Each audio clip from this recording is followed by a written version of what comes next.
começar. Boa tarde a todos, a quem nos está a ver. Bem-vindos a este conversa especial, onde vamos falar sobre o cancro pediátrico em Portugal. O meu nome é Cristina Poitier, sou a diretora-geral da Fundação Rui Osório de Castro. Setembro é o mês escolhido em todo o mundo para promover a sensibilização para o cancro infantil. Em Portugal temos cerca de 400 casos por ano e o cancro continua a ser a primeira causa de morte por doença em crianças e adolescentes. Há vários anos que a Fundação Rui Osório de Castro se junta a este movimento através de várias ações, homenageando as crianças, os adolescentes, as famílias, os sobreviventes, os profissionais de saúde, os investigadores e os voluntários que dedicam a sua vida a esta causa. O Conversas Sobre foi um projeto lançado nos últimos meses pela Fundação Rui Osório de Castro e consiste em sessões temáticas direcionadas para as famílias doentes ou sobreviventes, orientadas sempre por profissionais da área, mas que, tendo agora em conta as circunstâncias impostas pelo Covid, adotaram um formato online. Hoje temos um Conversas Sobre especial, porque não se destina apenas às famílias, destina-se à população em geral. Queremos que todos percebam o que é viver nesta realidade, na perspectiva dos médicos, de uma psicóloga, dos pais, dos sobreviventes, e tentámos também ter alguém do Ministério da Saúde, mas não foi possível.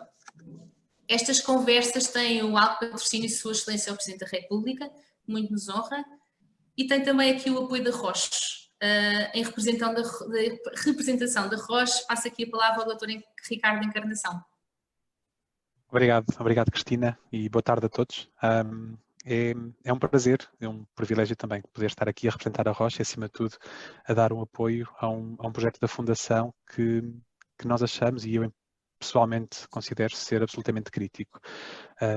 Todos nós, idealmente, tenderíamos a não juntar estes dois conceitos, pediatria e oncologia, e isto obviamente tem um impacto enorme na sociedade, tem um impacto enorme nas famílias, nos doentes e em nós enquanto médicos na mesma, por mais ou menos treinados que estejamos.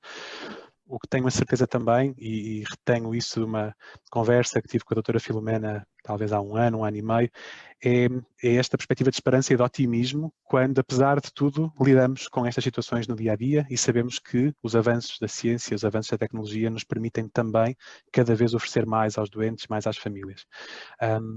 É por esse motivo que, enquanto Roche, não poderíamos deixar de nos associar à Fundação e desejar que seja uma reunião informativa para todos e que transmita essa mesma esperança, com rigor, mas essa mesma esperança e otimismo a todos. Muito obrigado uma vez mais pelo desafio. Muito obrigada a nós. Para quem nos acompanha via Zoom, pedimos que coloquem as vossas perguntas na área de Q&A, disponível na parte inferior do ecrã. A quem nos seguir pelo Facebook também pode colocar as suas questões, que vamos fazer questão de tentar respondê-las. A moderação deste conversa especial será da responsabilidade da Fernanda Freitas. Fernanda, ao microfone e ao ecrã são seus. Boas conversas. Olá Cristina, muito obrigada. Obrigada mais uma vez por confiarem em mim. A Fundação já é, nem sei quantos anos consecutivos que trabalhamos em conjunto nestas conferências, normalmente ao vivo, a cores, num palco com muitos abraços, e já todos temos muitas saudades de abraços, numa partilha muito intensa, mas eu espero que esta partilha, por ser online, tenha exatamente o mesmo efeito, ou seja, que as pessoas que assistirem agora em direto ou depois na gravação que vai ficar disponível nas redes sociais da Fundação, que fiquem com algumas ferramentas, algum conhecimento extra acerca deste nosso tema. Como foi dito muito bem, são palavras que gostávamos de nunca associar, pediatria e oncologia. Aliás, oncologia era daquelas palavras que era maravilhoso que pudessem deixar de existir nos nossos dicionários, mas sabemos bem que não é assim, e por isso mesmo é importante mantermos estas conversas que a Fundação Rui Osório de Castro vai mantendo, não só a este nível, mas também a todos os outros, e já agora sublinhar a importância do prémio e da investigação. Portanto, recomendo a todos que sigam o trabalho que a Fundação vai fazendo e que, caso conheçam investigações à volta desta temática, que encaminhem para a Fundação, porque o prémio é muito interessante e permite que toda a comunidade portuguesa e não só vá conhecendo e sabendo aquilo que se vai passando na área da oncologia pediátrica. Portanto, sem mais demoras também, saudar os nossos convidados e oradores desta tarde. Passo a apresentar o Dr. Nuno Farinha, que é Presidente da Sociedade de Hematologia e Oncologia Pediátrica, sendo também médico pediatra oncologista do Hospital de São João do Porto. Muito boa tarde, doutor, bem-vindo. Também dar as boas-vindas à doutora Maria Jesus Moura, diretora da Unidade de Psicologia do IPO de Lisboa, desde julho de 2000, na altura em que foi criada esta unidade de psicologia. Curiosamente, é também membro fundadora da Acreditar e a diretora-geral da Acreditar, a Margarida Cruz, também está connosco. Olá, Margarida, muito boa tarde.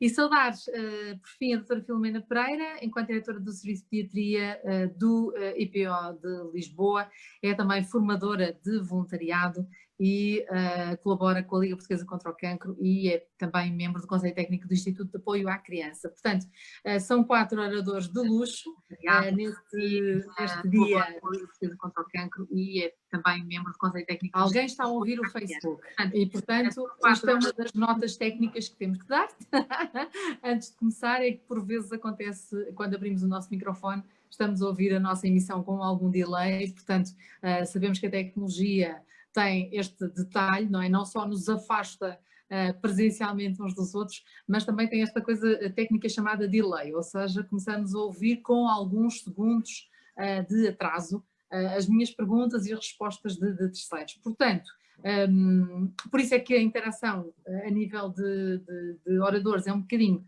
menos fácil, não é impossível, mas vamos sempre esperar que um orador termine para começar o outro a falar.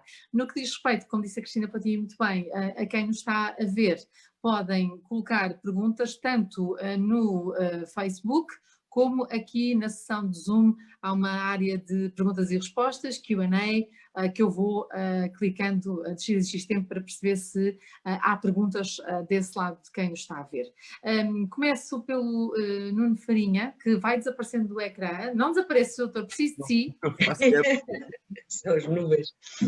Está nas nuvens, o que não é mau, eu terei de dizer isto, não é mau estar nas nuvens.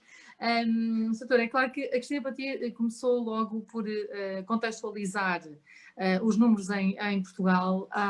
Como é que tem sido ou como é que tem visto esta evolução da realidade do cancro pediátrico em Portugal? No fundo, grandes números que pudéssemos partilhar. Infelizmente não podemos dar números muito concretos. Os números que a doutora Cristina Poitier deu são os números que nós temos, aproximadamente 400 novos cancros por ano, mas neste momento penso eu que há uma grande evolução nos registros dos doentes oncológicos em Portugal. O Sr. Secretário de Estado envolveu-se e o ROP, penso eu, está a funcionar melhor. Muito em breve teremos estes números. Na Europa há um ligeiro aumento gradual do número de novos casos por ano, que há muitos anos atrás pensou-se que tinha só a ver com a melhoria do registro, mas efetivamente há um ligeiro aumento da incidência, mas é um ligeiro aumento, não dá para ver nas nossas unidades, não dá para que o médico que trabalha numa unidade se aperceba mesmo desse aumento. Por isso tem havido, em termos de números, penso que houve um progresso nos últimos anos de tentar chegar muito em breve a números muito concretos em Portugal e o que espero é que isso não pare agora com o Covid e que cada vez mais nós voltamos a uma realidade antiga, que cada vez mais possamos pôr na oncologia pediátrica as prioridades que tínhamos. Uma delas é justamente ter esses números concretos em Portugal e que o Covid não nos afaste disso. Essa questão da Covid, eu por acaso deixaria um bocadinho mais para a frente, mas já que a citou a doutora Nuno Farinha, vou aproveitá-la, porque a doutora Filomena Pereira, no que diz respeito à pediatria, nomeadamente no IPO, no que diz respeito, aliás, no contexto global de todas as outras doenças, há um bocadinho a ideia geral de que todas as situações, nomeadamente oncologia, diabetes, transplantados, tem sido deixado um bocadinho aquém por causa da questão da pandemia da Covid. Obviamente, a doutora Filomena Pereira, enquanto diretora de Serviço de Pediatria do IPO, poderá dar-nos qual é a realidade atual, porque os hospitais, obviamente, tiveram de se adaptar A Covid não escolhe só hospitais que estão referenciados, infelizmente pode, calhar, bater à porta de qualquer hospital. Os hospitais estão também sem voluntários, por exemplo, isso eu já vou deixar daqui a pouco para a Margarida Cruz falar desse aspecto. Mas como é que atualmente tem lidado a pediatria, sobretudo o IPO Lisboa, tem lidado com esta questão, com estas preocupações ligadas à Covid-19? Boa tarde, Filomena. Boa tarde. Não sei se entrei. Boa tarde a todos. Obrigada a todos por estarem aqui, nós também. Digamos que a nossa questão com o Covid não é uma questão direta, de relação direta com o Covid, é a relação indireta com o Covid. É aquilo que o Covid nos bloqueia de fazer. Podemos começar um bocadinho por trás e dizer, por exemplo, que recebemos desde esta época, não vou chamar, normalmente posso dizer antes de Covid, e as pessoas dizem antes de uma coisa e depois dessa coisa. No Covid não, no Covid diz antes do Covid e durante o Covid, porque depois Covid não é uma coisa assim. Portanto, o DC, portanto, depois Covid, em que é que tem tido impacto? Tivemos de facto a tentar fazer o levantamento desse impacto e o impacto começa na forma como os miúdos nos chegam. Portanto, nós tivemos, posso apesar de tudo dizer que não tivemos muitos, mas contando assim por alto, neste período e desde março, recebemos 5 crianças, é relativamente pouco no conjunto, mas recebemos 5 crianças que andaram nitidamente, 5, de repente 6, que andaram nitidamente a enrolar-se com o Covid nas outras urgências, em urgências do hospital, entra para aqui, não faz exame porque não tem o teste, depois entra, vai adia e vai adiando e tivemos, penso assim, de repente, não tenho os papéis à minha frente, mas penso que 6 crianças foram diagnosticadas com um atraso claramente em relação com a Covid. Aqui, o que é que cá dentro tem acontecido?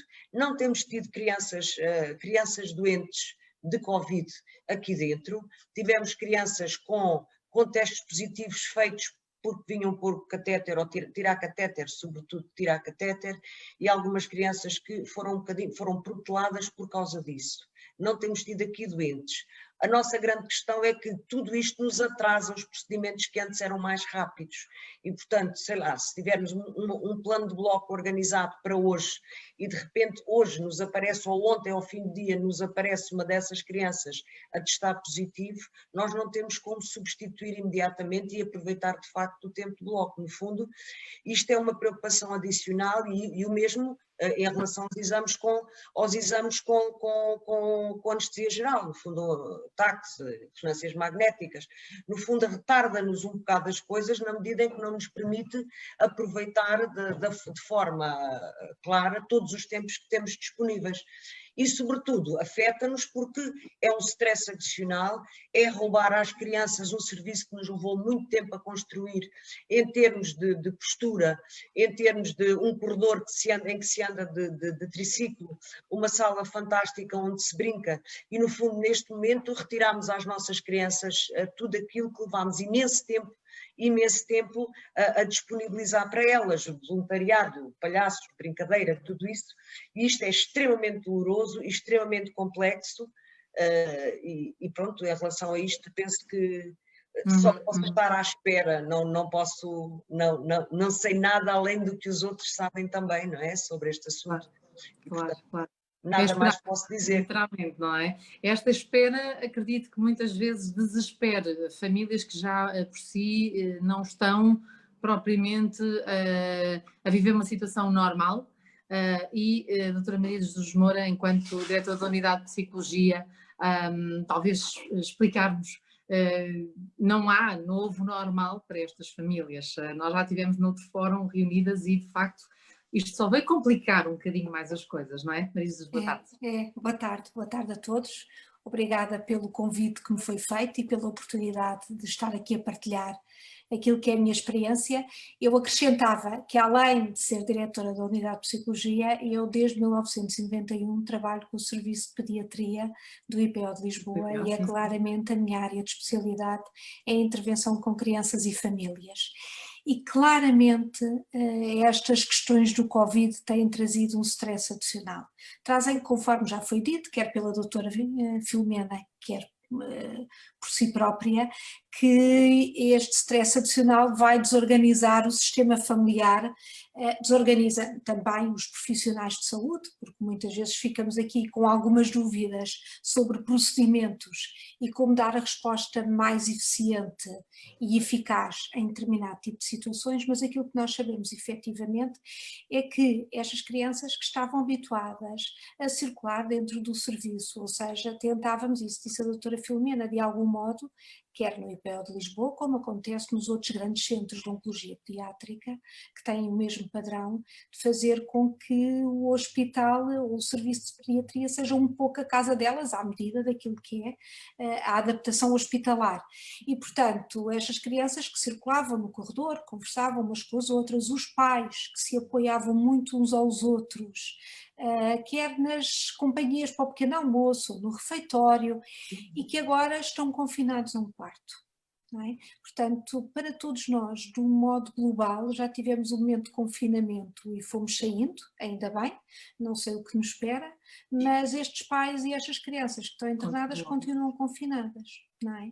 Não só estão confinadas no hospital, como acabam por estar também em casa, porque há aqui um stress adicional se, entretanto, vêm à rua e se estão em contacto com outras pessoas cuja vulnerabilidade destas próprias crianças é maior, e há algo que é urgente, que é garantir que continuam a fazer tratamentos. Portanto, isto tem isolado cada vez mais as famílias. Em alguns casos, algumas crianças assumem estes desafios sendo muito responsáveis e tendo os seus cuidados de higiene e por aí adiante, noutras muitas vezes deixa-as confusas. E eu tenho tido esta experiência muito no sentido de elas já confundirem entre o que é a doença crónica e o que é o cancro, e o que é falar sobre uma doença que é o cancro que não é contagiosa e de repente estar a falar daquilo que é uma doença que é contagiosa, que é o Covid. E portanto, o que é que uma criança sabe sobre saúde e doença? Ela vai ter representações de saúde e doença, obviamente que vai ser dependente da sua etapa do desenvolvimento, quer cognitivo, quer maturacional, mas também em função da sua experiência de vida. E para as nossas crianças, que nós já acompanhamos ao longa data, a experiência de vida tem um repertório acerca daquilo que é a doença oncológica e que de repente o Covid vem baralhar o sistema, portanto muitas vezes ficam confundidas sobre quais são os cuidados que têm que ter e o que é que deve de acontecer perante o tratamento da doença oncológica e os cuidados que têm que ter perante o Covid. Outras, umas com mais stress, outras, e eu tenho aqui também alguns exemplos que levaram isto da melhor forma, ou seja, acabaram por considerar, sobretudo as que não necessitaram de fazer internamentos e que só fizeram tratamento em ambulatório, até no percurso escolar acharam ou consideraram que estavam mais ou menos iguais às outras crianças, porque estavam todos a ir à escola através do Zoom ou de outras plataformas, e portanto deixou-os mais tranquilos porque se consideraram num patamar de igualdade em relação a terceiros. E como dizia há pouco a doutora Filomena, nós ainda não temos a avaliação do pós-Covid e eu acredito que os próximos 3, 4, 5 anos vão sair imensos resultados de investigação sobre o impacto emocional do Covid nas pessoas, do modo global e nas suas famílias. Aquilo que nós neste momento sabemos efetivamente é que implica um maior desgaste do ponto de vista familiar. Estas mães que estão a tempo integral no seu processo de cuidar, estes pais que muitas vezes não conseguem acompanhar e não conseguem estar tão presentes e que nós tínhamos uma flexibilidade que hoje não temos, que tanto podíamos ter uma mãe, uma tia, uma avó, o pai, um irmão mais velho a acompanhar e que agora estamos circunscritos ao apoio da mãe. E estamos, conforme falávamos há pouco, estamos mais confinados e portanto tudo isto faz com que haja muito mais sobrecarga do ponto de vista familiar, maior desgaste e obviamente que há etapas onde isto é mais complicado, é especialmente complicado na primeira infância, quando há bebés que estão doentes e estas mães estão muito mais desgastadas com o processo de cuidar, e depois há também outras faixas com outro tipo de particularidades, nomeadamente os adolescentes e a dificuldade que têm em lidar e gerir com todo este processo. Muito bem. Esta questão, curiosamente, da escola, eu estive há uma semana num debate da AMI e falávamos sobre a questão dos desafios da educação, e eu lembro-me de ter um bocadinho antecipado aquilo que iríamos falar hoje, falar deste debate e dizer, tenho a certeza que alguém vai dizer, pelo menos houve uma coisa, às crianças que não tinham hipótese de ir à escola, nomeadamente com doença oncológica, estavam num nível de igualdade mais parecido com aquilo que é o normal, e portanto é mesmo assim, acabou por validar aquilo que eu acabaria por dizer numa outra conferência.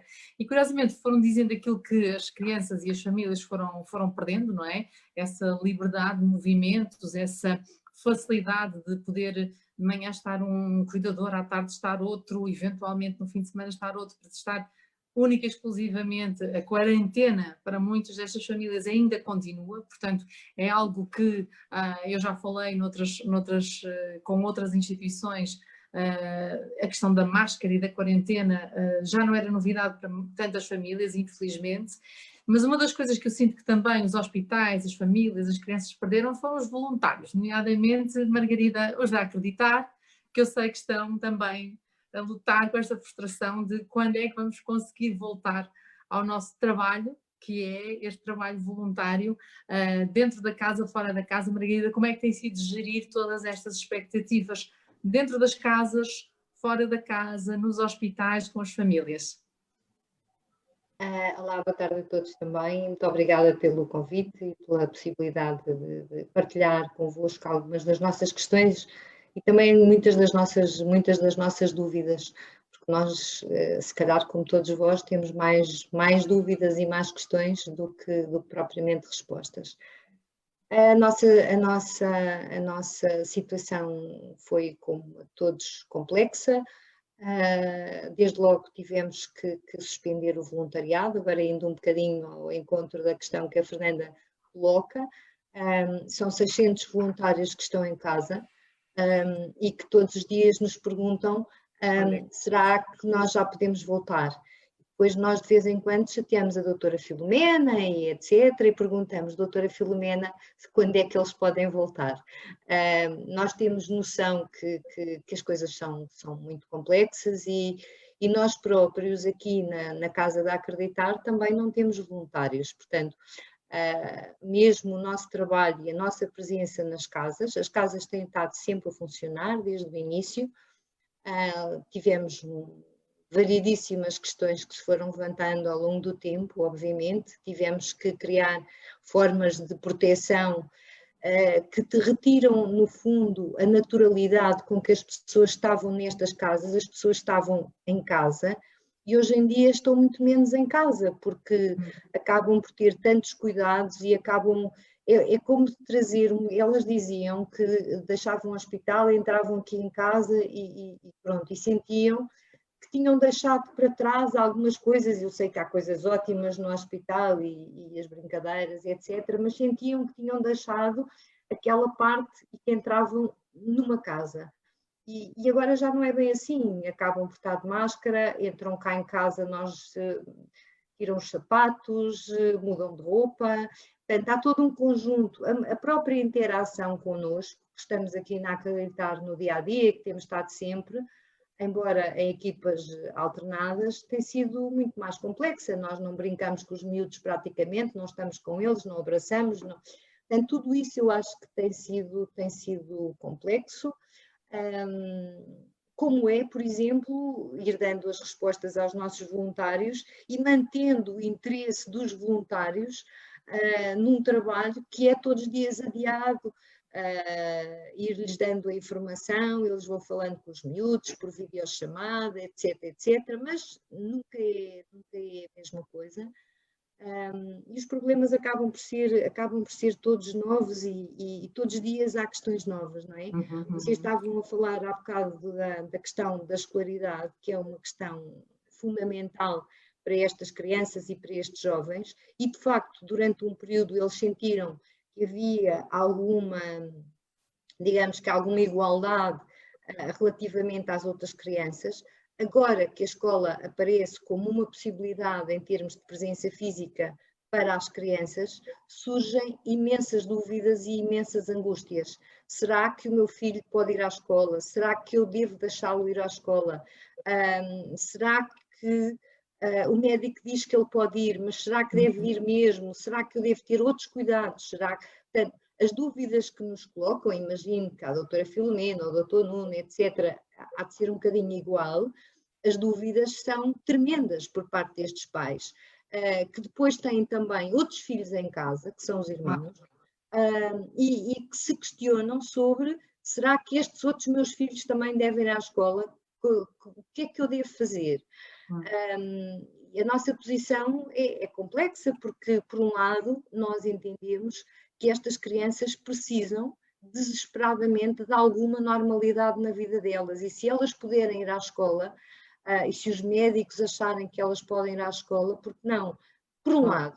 Por outro lado, nós percebemos perfeitamente as angústias destes pais e todas as questões que se lhes colocam, portanto, e a dificuldade que têm de lidar com esta nova situação. Todos os dias há coisas novas, não é? Todos os dias estas famílias têm uma questão nova, um problema novo, que nos colocam, e muitos deles são quase irrespondíveis, não é? Porque, e às vezes a resposta para um pai é capaz de ser diferente para outro, e as coisas são complicadas. Agora, eu devo-vos dizer que ontem, por exemplo, havia uma menina que está aqui na Casa de Lisboa e que estava radiante de felicidade pelo facto de poder ir à escola. Eu nunca vi uma criança tão feliz pelo facto de ter o médico lhe ter dito que ela podia ir à escola. E, portanto, é aquela normalidade pequenina, que entrou na vida dela e ela estava absolutamente radiante. Tão bom. Pelo menos isso.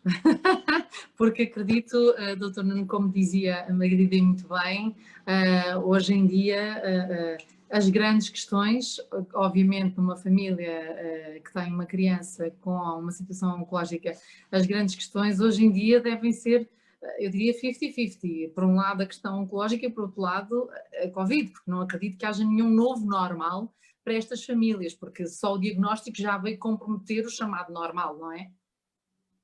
Exato, mas eu diria que eu poria 3 pontos na equação: a doença, o Covid e a normalidade da criança, o bem-estar da criança.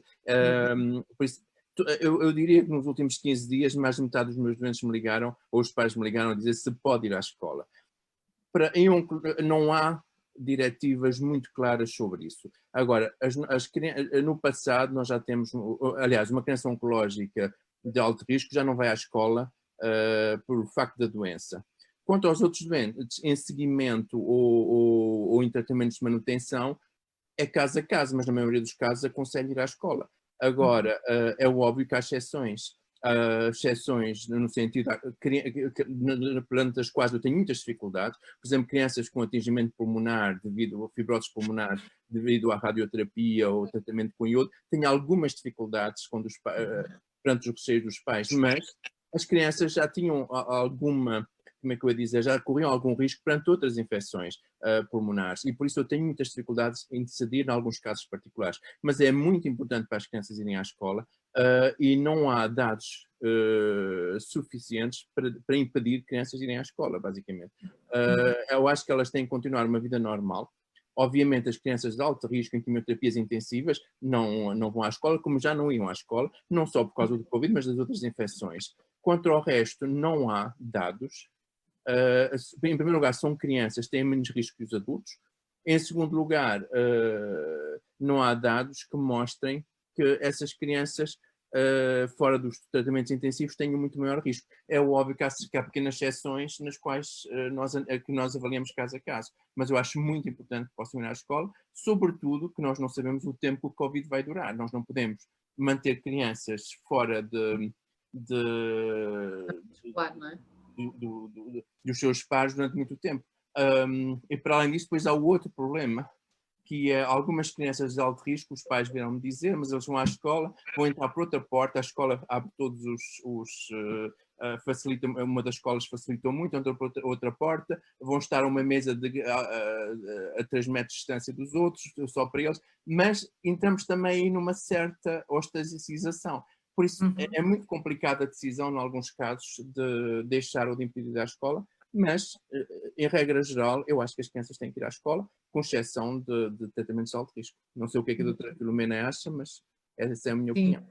Eu vou perguntar a mesma coisa à doutora Filomena, aproveitando já para colocar uma das perguntas que já surgiu, já temos algumas perguntas por parte dos nossos espectadores, se as crianças que estejam num processo de quimioterapia precisam de fazer o teste de Covid antes dos tratamentos. Portanto, aproveito e fazemos já um 2 em 1.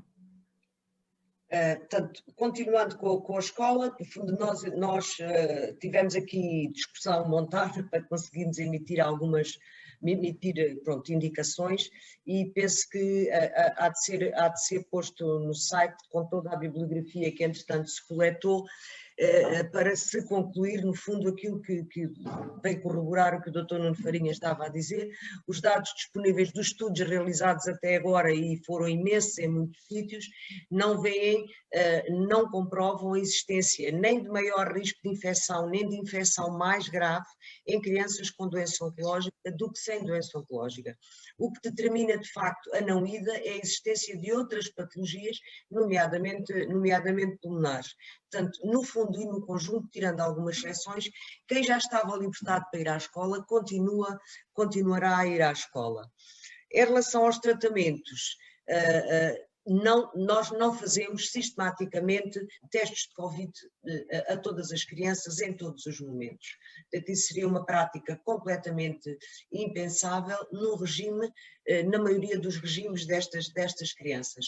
As crianças são testadas à entrada de novo no serviço, e são testadas para todos os procedimentos que impliquem manipulação de via aérea e que impliquem um bocadinho mais de proximidade e de grandes agarranços, digamos assim.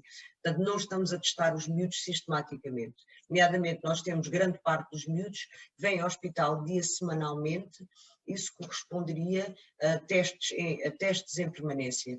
Temos que acreditar e temos que ter a noção de facto que a tal preparação, o tal já estado de alguma proteção e de cuidados que os doentes tinham antes e que têm neste momento acrescidos, terão de ser suficientes, porque quando não, se colapsar-se-á, quer o sistema de testagem, quer as próprias crianças, até outras também não podem estar a fazer testes regulares, nomeadamente miúdos que estejam com os valores baixos e que tenham as plaquetas baixas e que são testes de alta agressividade para já, e nós não estamos a fazer de rotina de todo, não estamos a fazer em permanência. Mesmo assim fazem-se bastantes testes por semana às crianças e os acompanhantes nessas situações de que falei. Já não sei o que é que me perguntou, outra coisa qualquer. Mas não, nada. era mesmo isso. Não, era a escola e era a testagem. Era isso, exatamente. Obrigada. Entretanto, tem aqui uma... Sim, eu tenho aqui uma outra questão que eu acho que pode ser, primeiramente, a doutora Filomena continuar na resposta e depois passar à doutora Maria Jesus, que é da Alexandra Nogueira, que diz que, atendendo ao desgaste que o cancro pediátrico traz e todo o contexto pandémico que vivemos e que reforça o isolamento dentro das próprias famílias, como é que os avós das crianças e os adolescentes têm vivido esta experiência? Portanto, doutora Filomena, se quiser continuar a sua linha de raciocínio, depois passava a pergunta também para a doutora Maria Jesus. Têm vivido com dificuldade, como é evidente. Nós, apesar de tudo, começámos a tentar ter alguma rigidez, mas a flexibilização veio-nos obrigar, a necessidade da flexibilização, exatamente para não massacrar um cuidador, tem-nos vindo a permitir ou a deixar-nos permitir trocas, e portanto os pais a maior parte podem trocar às 24 horas e tem-se conseguido fazer algumas alternâncias nos cuidados.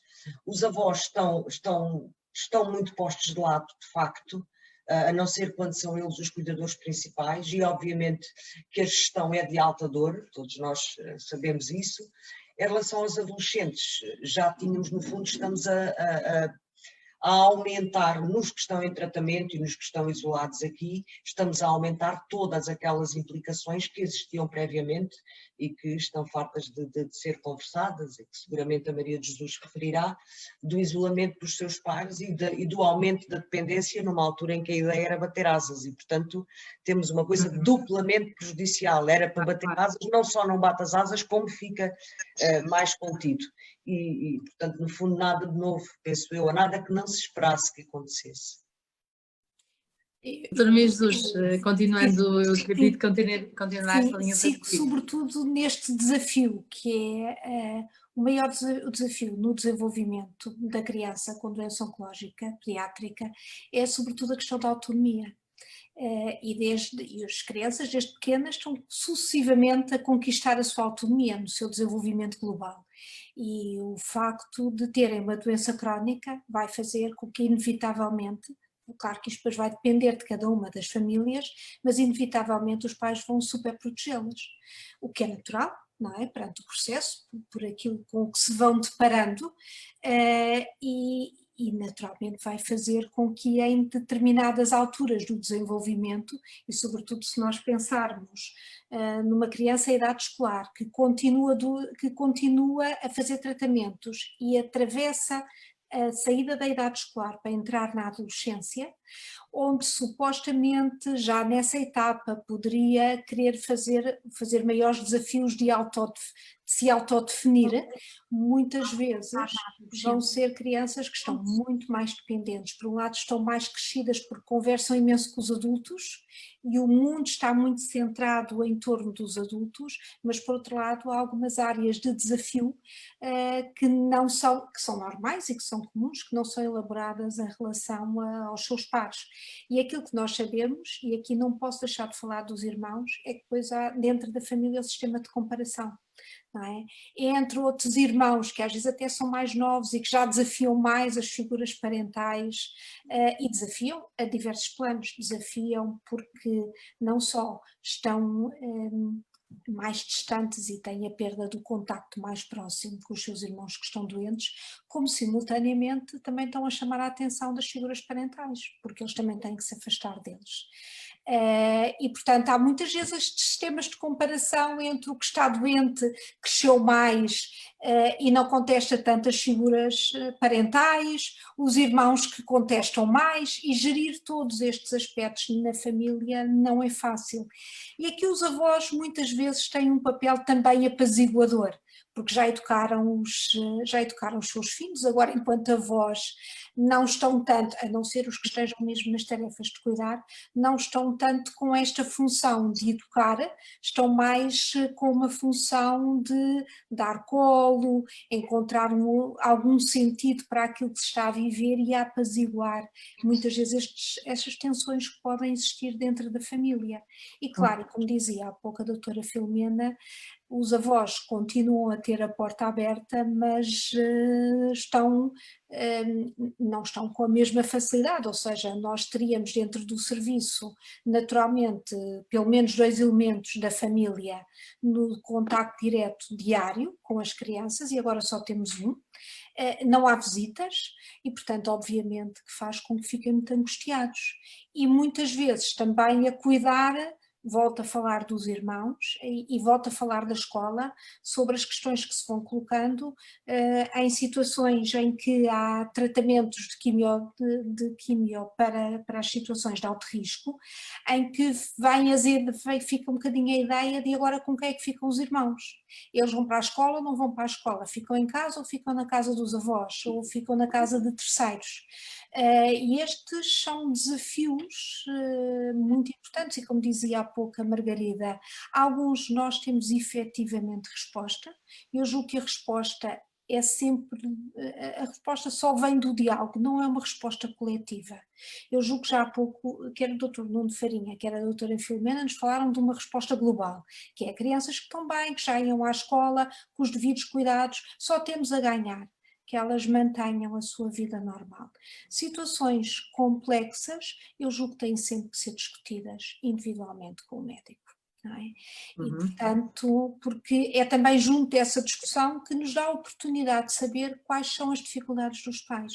Porque às vezes nós partimos do princípio, porque 1, 2 e 3 pais levantam a mesma questão e partimos do princípio que é a questão comum, mas nem sempre, mas que não é para todos. E se nós efetivamente, e este também é um grande desafio para nós profissionais de saúde, manter as questões da comunicação e estar disponível para ir ao encontro das necessidades de cada uma das crianças, ou seja, a família não é a soma de todos os elementos não é? Cada um tem as suas questões particulares e, portanto, é no diálogo que nos vai permitir, em primeiro, antes de termos uma resposta direta, perceber o que é que os preocupa. E só depois de percebermos o que é que preocupa cada um deles, podemos tentar encontrar a forma mais adequada. Isto eu digo imensas vezes aos pais. Às vezes, olhando na retrospectiva, acabamos por dizer, naquele momento devia ter feito desta forma. Não é? Mas na retrospectiva nós já vivemos, tivemos uma experiência sobre aquele acontecimento, fizemos uma reflexão sobre esse dado, não é? E é mais fácil. Não é? Mas não conseguimos antecipar, quer dizer, antecipamos alguns problemas, mas não conseguimos prever todas as situações que possam acontecer. E aí o que é importante é encontrar alguma serenidade e alguma tranquilidade no sentido de esta é a decisão que estamos a tomar hoje, porque é uma decisão tomada em família, tomada com os profissionais de saúde, tomada também com o apoio das associações que partilham imensa informação e que têm aqui um papel importantíssimo na segurança parental e das próprias crianças, e hoje faz sentido, isso não quer dizer que daqui a um mês não seja revista, não é? Esta liberdade. É sempre difícil dar as respostas, já estou aqui a olhar para outras perguntas que estão a chegar, são muito específicas, e eu vou dizer que tomo sempre a liberdade de não as colocar, porque isto não é uma consulta, e, portanto, nós não podemos dizer, eu não posso colocar os nossos médicos a responder de uma forma genérica, porque precisamente como a doutora Maria Jesus está a dizer muito bem, cada caso é um caso e nós não vamos dizer sim ou não a casos genéricos que não conhecemos, está bem? Portanto, vou pedir a compreensão. Podemos dar uma ideia geral, mas não podemos responder a casos específicos. Doutora Maria Jesus, eu interrompia, mas eu vou voltar a si daqui a pouco. Sobretudo no que diz respeito a como é que as famílias se estão a ajustar, já mesmo sem a Covid na equação, portanto, como é que se ajusta uma família a tudo isto, mas falou aí do acompanhamento que muitas vezes é feito pelas associações. Margarida, e porque estávamos a falar sobretudo dos adolescentes, eu acarinho imenso todos os projetos a acreditar, mas os Barnabés para mim são assim uma coisa impressionante. Os Barnabés são muitos deles voluntários, mas são acima de tudo jovens que dão o seu testemunho, o seu exemplo, e que muitas vezes eu já vi, conversam com os miúdos e normalizam, deixa-me usar esta expressão, normalizam um bocadinho a situação. Também eles não estão à beira das crianças agora, também eles se calhar devem estar com dúvidas. Como é que tem sido este trabalho, este acompanhamento? Eu já sei que, como disse há pouco, não há voluntariado no hospital, mas os Barnabés também eles devem andar mais preocupados, não é? Porque são jovens que já estiveram em situação oncológica, não é? Estão preocupados, obviamente, e mais sozinhos também, não é? Porque até nós não conseguimos promover nem as reuniões, nem os encontros, nem os passeios, nem toda aquela panóplia de atividades que iam acontecendo ao longo dos meses e que no fundo funcionam um bocadinho como uma cola entre eles todos e que os fortalece como grupo, porque eles acabam por partilhar as suas questões individuais, as suas angústias, etc. E, portanto, essa possibilidade não tem existido este ano. Portanto, por muito boa que seja a tecnologia, e é ótima, esta história de nós olharmos uns para os outros aos quadradinhos, eu cada vez que olho para estas reuniões faz-me sempre lembrar uma série dos marretas. Os marretas tinham aquela coisa que eles ficavam, exatamente, portanto, e eu acho que estes jovens não têm reminiscências dos marretas, mas começam a estar um bocadinho fartos deste tipo de comunicação, até eles que eram completamente... Até eles que estão online, não é? Eram completamente vidrados nestas coisas e eles têm falado comigo sobre isto, estão ansiosos para outro tipo de comunicação. E talvez, digamos, que esta pode vir a ser uma boa coisa desta doença, é que nós talvez consigamos ter olhado para outras formas de comunicação e sobretudo para estes jovens que eram tão dependentes desta forma, destas ferramentas, talvez eles próprios com esta ansiedade, não digo que vão deixar de comunicar desta forma porque a vida é assim e o desenvolvimento a isto leva, mas eu acho que eles vão olhar para com outro carinho para os acampamentos e para estarem juntos, etc. Agora, o voluntariado que eles faziam com imenso gosto, etc., eles não têm podido fazer, de facto, nem nas casas de acreditar, que ainda por cima têm quase todas cheias desde o início e portanto, é complexo, nem nos hospitais. Portanto, o que têm feito, o que nós temos feito para acompanhar as famílias, os jovens, as crianças, é um bocadinho recorrer à tecnologia e fazer as videochamadas, etc., que eles têm feito. Portanto, eles têm continuado a fazer este acompanhamento sempre que ele é necessário, que se verifica como necessário. Mas há, obviamente, muitas coisas que estão a ficar um bocadinho pelo caminho, com exceção de todo aquele trabalho que eles estavam a fazer, tem a ver com o levantamento dos seus problemas e com trabalhar os seus problemas, as suas questões, etc. Esse trabalho foi um trabalho que teve continuidade durante todo este período e com alguma força.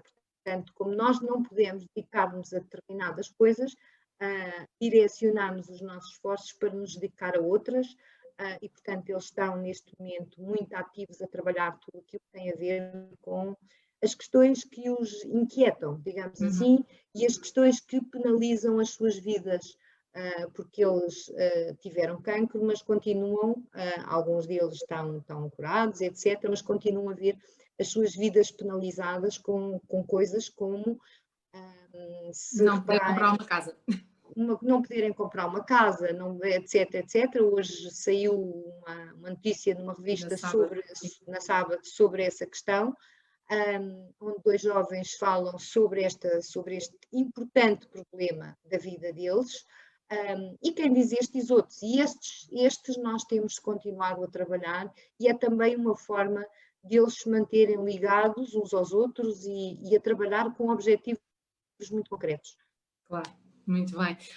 Dona Farinha, eu começo pelo Porto, mas a seguir também vou querer saber como é que estão em Lisboa as consultas de acompanhamento dos sobreviventes de cancro pediátrico. Muito bem.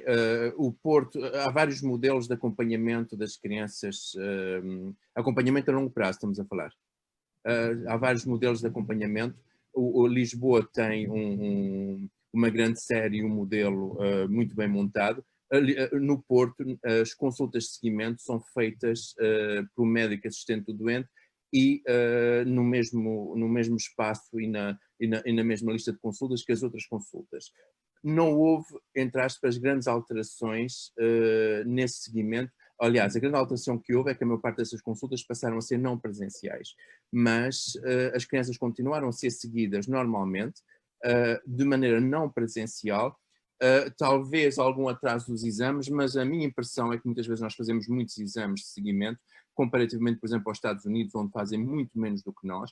E, por exemplo, se protocolarmente consideramos que deve fazer um exame de 4 a 6 meses, em vez de 4 fez após 6 meses. Atrasou-se um bocadinho, eventualmente, esses exames. Mas as crianças continuaram a ser seguidas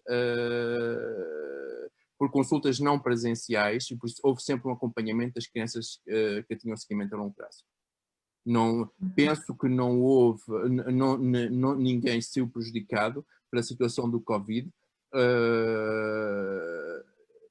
Aliás, houve até doentes que acharam que tiveram algum benefício durante este período porque tinham mais facilmente alguém sempre disponível ao telefone para responder a perguntas. Houve aqui uma maior disponibilidade telefónica para essas crianças e o seguimento não saiu prejudicado pelo Covid, com uma alteração. Aliás, do ponto de vista médico, eu senti alguma angústia no seguimento, porque não é a mesma coisa fazer uma consulta telefónica ou fazer uma consulta em presença física. Sinto alguma frustração nisso. Mas se eu não tenho dados concretos, mas a fazer o balanço desse seguimento, eu penso que não houve nenhum prejuízo para as crianças e que as crianças em seguimento continuam a ser seguidas normalmente. E em Lisboa, Rosa Filomena? Em Lisboa podemos considerar duas tabelas, duas formas de fazer. Portanto, a nossa consulta propriamente dos sobreviventes é só que começa 5 anos depois de parar o tratamento. Portanto, até lá eles são seguidos pelos médicos assistentes e a partir dos 5 anos de paragem de tratamento é que são seguidos naquele esquema que o Dr. Nuno Farinha referiu.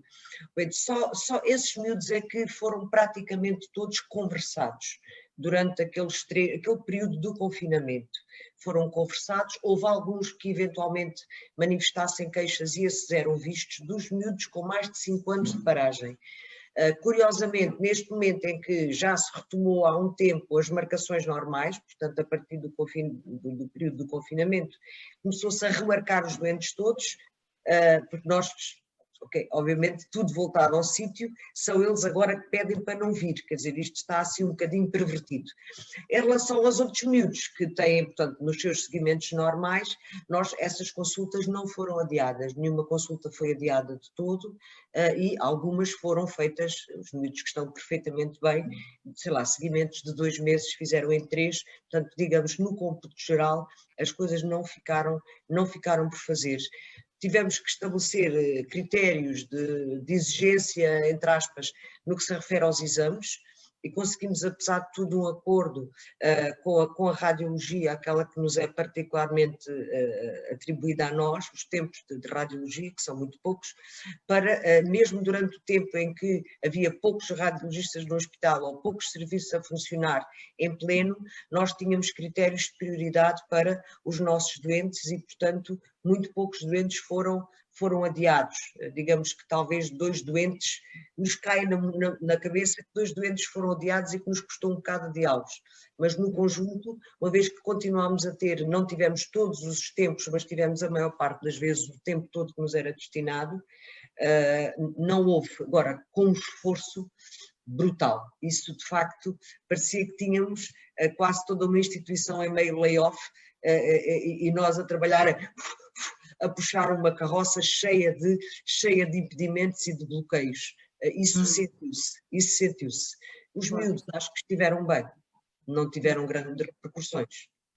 Ótimo, ainda bem que podemos também partilhar estas boas notícias. O Carlos Rodrigues... Pode, com certeza. No São João deu-se um fenómeno particular. Como é um hospital geral, anularam numerosos exames da rotina de patologia não oncológica. Por isso nós nunca, graças a Deus, nunca sentimos o problema de marcações, tivemos sempre vaga. Aliás, até considero que foi mais fácil. O único problema de marcações e de adiamento era algum receio do Covid, ou às vezes os doentes interrogavam se vale a pena vir ou não, e por isso o adiamento nunca foi por problema de vagas. Pelo contrário, o facto do hospital ter anulado as rotinas todas de patologias não oncológicas, de patologias menos complicadas, fez com que nós tivéssemos mais facilidade de marcações do que tínhamos anteriormente. Muito bem. Doutor Maria Jesus, eu sei que íamos falar da questão das famílias e esta realidade, mas eu tenho aqui 2 perguntas, uma consideração e uma pergunta, e eu gostava de antecipar à questão das famílias, de como é que se ajustam as famílias a esta realidade. O Carlos Rodrigues diz que podemos e devemos, neste contexto, saber distinguir e aplicar o distanciamento social, conceito hoje muito alargado e bastante violento para a saúde mental, digamos, daquele que é o distanciamento físico. Esse sim, creio eu, mais importante para a criança e adolescentes oncológicos. Existem algumas ferramentas que o Serviço Nacional de Saúde possa pôr ao dispor dos pais para os ajudar nesta diferenciação. Isto parece-me interessante, Dr. Jesus, perceber o que é o distanciamento social do distanciamento físico. E dando já agora mais uma nota, no Facebook a Tânia Moinhos fala da questão ainda das escolas e desta questão do distanciamento, dizendo que há escolas que não respeitam orientações da DGS e da Organização Mundial de Saúde por claras limitações e fala a Tânia em nome de um grupo de pais e de mães, não lhes parece sensato levar os filhos à escola. Já agora as normas a serem respeitadas não promovem a socialização. A escola está numa versão de regime prisional, sem partilha, sem interação, sem contacto. Portanto, eu acho que são ambos, tanto a pergunta quanto esta nota da Tânia Moinhos, parecem-me indicadas para a Maria Jesus responder. Peço desculpa, tinha o micro desativado. Em relação às questões do distanciamento social, eu julgo que acaba por ser inevitável em todo este processo, porque estes pais estão com muito mais cuidado, estes pais, estas famílias estão com muito mais cuidado do que as outras famílias que também estão com cuidado, portanto há aqui um cuidado acrescido e portanto enquanto noutras famílias de algum modo as pessoas já vão saindo ou para ir até ao jardim ou para ir até à praia com os devidos cuidados que são necessários, mas que as pessoas de algum modo tentaram fazer ao longo deste verão e portanto mantendo aquilo que são a distância dos outros, mas que apesar de tudo há algum retomar da vida normal na comunidade e portanto naturalmente estes pais estão ou estas famílias estão com mais dificuldades nesta matéria. É claro que com sobreviventes esta questão não se coloca do mesmo modo, coloca-se efetivamente como pessoas que estão em tratamento ativo e que estão com muito mais receio, até porque pode acontecer de repente irem fazer, por exemplo, radioterapia, terem que ir fazer um teste de Covid e o teste de Covid dar positivo e ficar com o seu tratamento posto em causa durante um determinado momento onde é fundamental esse tratamento. Portanto, obviamente que os pais e as próprias crianças já estão muito conscientes dos cuidados que têm que ter e inevitavelmente, sobretudo estes que estão em tratamento ativo, fazem um maior distanciamento social. O distanciamento físico é uma chatice, digo eu, e dizemos todos, não é? Temos falado muito nisto e eu que gosto muito de dar abraços e beijinhos tenho tentado o mais possível cumprir. Agora temos as recomendações da Organização Mundial de Saúde para nos cumprimentarmos deste modo, de tentarmos dizer que gosto de ti, pelo menos é assim que eu faço a leitura, não sei se é efetivamente essa a leitura, cada um fará à sua medida, ou sinto algo especial por ti, mas claramente dentro do seio de uma família tem que existir contacto físico. Não é? Tem que haver colo para uma criança, não é? Tem que haver uns mimos, não é? E portanto, naturalmente o que vai fazer é que a família com esta responsabilidade, sabendo que tem que haver proximidade física entre eles, não é? E que inevitavelmente tem que se ter muito mais cuidado no que diz respeito ao contacto social. Claro que isto é muito difícil em determinada idade, em determinado tipo de idades nas crianças. Aliás, a Ordem dos Psicólogos, logo no início da época da quarentena, preparou imensos documentos sobre as questões até de como explicar às crianças a necessidade e quem quiser também pode consultar, porque ainda continuam essas informações ainda continuam ativas, sobre como explicar à criança o que tem que fazer, sobre que medidas é que tem que tomar e porque é que necessita de manter esse distanciamento. Agora, eu acho que como tudo na vida, muito, quer dizer, precisamos de seguir recomendações, mas depois precisamos de bom senso, não é?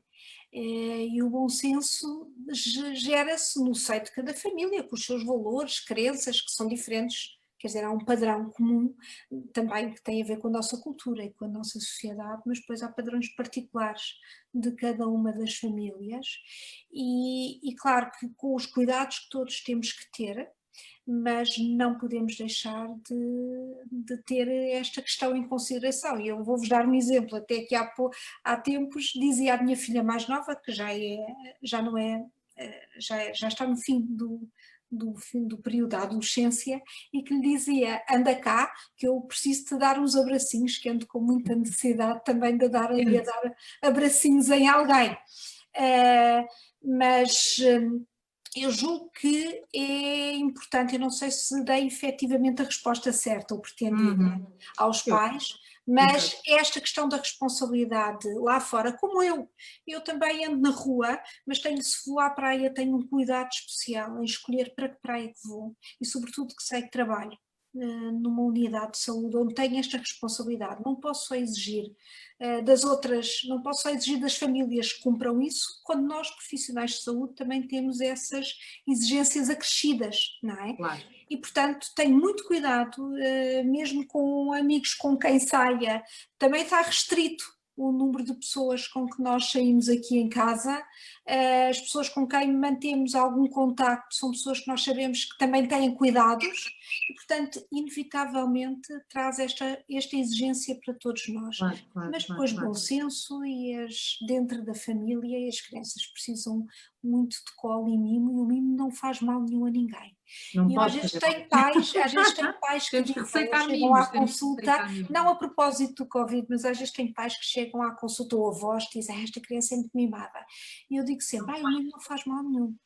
O que faz mal é ter falta de regras, isso é outra questão. Exato, o que faz mal é não ter limites. O mimo, todos nós precisamos, e nós somos animais sociáveis e vamos ver os primatas e vemos o comportamento deles, portanto é evidente, não é? Vemos todos do mesmo tronco e é evidente e está na nossa ontologia a necessidade de nós termos no nosso ADN, estar em contacto e em ligação. Exatamente.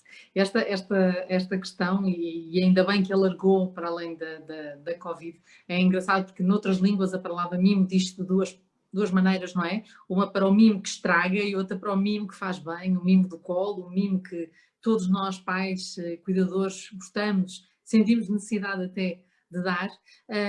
Mimo esse e mantendo, não quero obviamente centrar só na parte da psicologia, mas acredito, eu brincava muito com isto do receitar o mimo. Doutora Filomena, já receitou o mimo? Já receitei mimo, já receitei mimo a muita gente, já receitei hambúrguer do McDonald's, já receitei andar de bicicleta em papel timbrado, com carimbo e com tudo isso. O mimo, de facto, não conhecia assim nunca ninguém a apagar-se por overdose de mimo. Por outras coisas, neste momento, por exemplo, por overdose de digital, as pessoas não se apagarão, mas apaga-se-lhes a alma e apaga-se-lhes também os sentidos e apaga-se-lhes a relação interpessoal. E se a Margarida dizia há bocado que eles podem começar a revalorizar a relação interpessoal pelo excesso da relação à distância e aos quadradinhos, nós podemos ter aqui duas coisas, podemos ter dois extremos, isto para além do oncológico. Podemos ter os que de facto vão valorizar mais a relação interpessoal e aqueles a que um colega no outro dia num trabalho que fez chamava de, ai meu Deus, de zombies digitais. De facto, o zombie digital é algo que está em subida. Receitar mimo, com certeza, e mesmo aqui, se temos intrafamiliar, nós não podemos recusar-nos aqui, se uma criança nos salta para o colo, salta para o colo, paciência. O beijo é com a máscara, é com a máscara. O carinho, as crianças não podem ser rechaçadas se elas nos saltam para o colo. E também há famílias e há pais que pontualmente, seja pela situação mais difícil que estão a viver, seja pela angústia muito particular, seja porque o filho está muito mal, seja porque é de novo, seja assim, nós não podemos abolir o contacto físico, de forma nenhuma. Nós podemos sim ter os nossos cuidados todos pessoais, como diz a doutora Maria de Jesus, temos o mais possível os nossos cuidados, temos a cena da mascarita posta, aquela coisa toda, mas de facto não podemos abolir o contacto físico de forma absoluta, porque senão estamos a abolir-nos como seres humanos. E se nós estávamos a pensar que íamos começar a reavivar um bocadinho, neste momento estamos a levar um grande estaladão. É evidente que também não sabemos ainda até que ponto é que este novo estaladão ou este grande estaladão irá ter repercussões idênticas ao estaladão anterior, não é? As condições neste momento são diferentes, as populações infectadas são diferentes, obviamente que há aqui muita coisa de perverso pelo meio. Eu já ouvi comentários, pronto, isto sai um bocadinho aqui disto, mas nós não estamos fora disto tudo, nós estamos todos dentro da outra coisa, somos um todo, que é aquela noção de que em algumas sociedades agora já está tudo bem, que já fizemos a limpeza etária. No fundo, assumir até sem qualquer pejo a noção de limpeza, quase, no fundo, fizemos a limpeza, estamos pronto, mas Desculpem, eu estou de serviço. Agora, mimo, bué mimo, eu tenho que atender este telefone. Esteja à vontade, doutora, está de serviço, aliás. Qualquer um de nós que esteja em serviço, doutor Nuno, doutora Maria Jesus, Margarida, dentro da casa, se for preciso. Já voltamos então. Doutor Nuno Farinha, temos aqui a Carla Ribeiro que pergunta se há ou não, se pode haver uma declaração para que os meninos possam ter aulas em casa, porque ainda estão em vigilância, são doentes e oncológicos. E isto vou alargar para além da situação da Covid. Existe algum tipo de declaração para que as crianças possam ter aulas em casa? Neste momento já se pode falar em casa, mas eu sei que há também acompanhamento por parte do Ministério da Educação dentro dos hospitais. Como é que a situação se vive perante um cenário de oncologia? É possível, do momento que, como já falámos há bocadinho, haja indicação, e a indicação depende de caso a caso. Agora, eu passo por vezes declarações a dizer que a criança precisa de apoio pedagógico domiciliar. Isso é muito frequente durante o tratamento. Fora do tratamento, nós podemos fazer isso do momento que haja uma indicação para o fazer. Agora, nós não podemos ser muito estritos nas indicações. É óbvio que eu não tenho, como já disse há bocado e como disse a doutora Filomena, os estudos não apontam para que as crianças corram mais riscos quando vão, no que diz respeito ao Covid, quando vão à escola. Mas há situações particulares em que nós podemos pedir à escola que facilite o apoio domiciliar. Isso eu já fiz. Mas, como disse, é caso a caso e nem sempre tem-se discutir muito bem com os pais os prós e os contras. É importante para a criança ir à escola. Quando a criança está em seguimento, não penso, na maior parte dos casos, quando tiver doença cardíaca ou doença pulmonar ou uma doença ou um atingimento de algum órgão importante onde o Covid causa mais alterações, deveria ir à escola, mas há casos pontuais onde eu peço que haja apoio pedagógico domiciliar. Uhum. Esta questão de uma família, quando se depara com este diagnóstico, é claro que há muita perturbação, não é? Não há o chamado novo normal que hoje se vive, há pouco já referia, o normal deixa de existir, passa a haver uma realidade diferente para cada família, dentro de cada casa, depende se ambos os pais trabalham, se existem ambos os pais, muitas vezes pode acontecer em situação de família monoparental, se há irmãos, se há casos de desemprego. Portanto, isto são tudo situações e, Margarida Cruz, na associação vocês lidam com muitas famílias, muito tipo de famílias, e acredito que cada núcleo familiar tenha as suas dúvidas, as suas questões. Se tivesse de elencar quais são as principais preocupações de uma família assim que sabe que tem um diagnóstico, obviamente será a questão de o que é que vamos fazer para melhorar tudo isto, mas se pudesse elencar o top 3 das principais preocupações, Margarida, da sua perspectiva, do seu conhecimento. Top 3, a primeira, o meu filho vai ficar bem, o meu filho vai ficar bem, o meu filho vai ficar bem. Na verdade, eu acho que essas são o top 3 se calhar. Aliás, a tal ponto que eu acho que as famílias, os pais, as mães, não ouvem mais nada. Há um período na vida, no início, que eles não ouvem mais nada, a não ser a voz do médico em quem confiam e a quem perguntam isto repetidamente, e às vezes a voz dos outros pais a quem eles questionam o que é que aconteceu com o teu filho, o que é que aconteceu com o seu filho. E mais do que tudo, eu acho que depois o resto da informação e dos problemas vão acontecendo em alturas um bocadinho posteriores.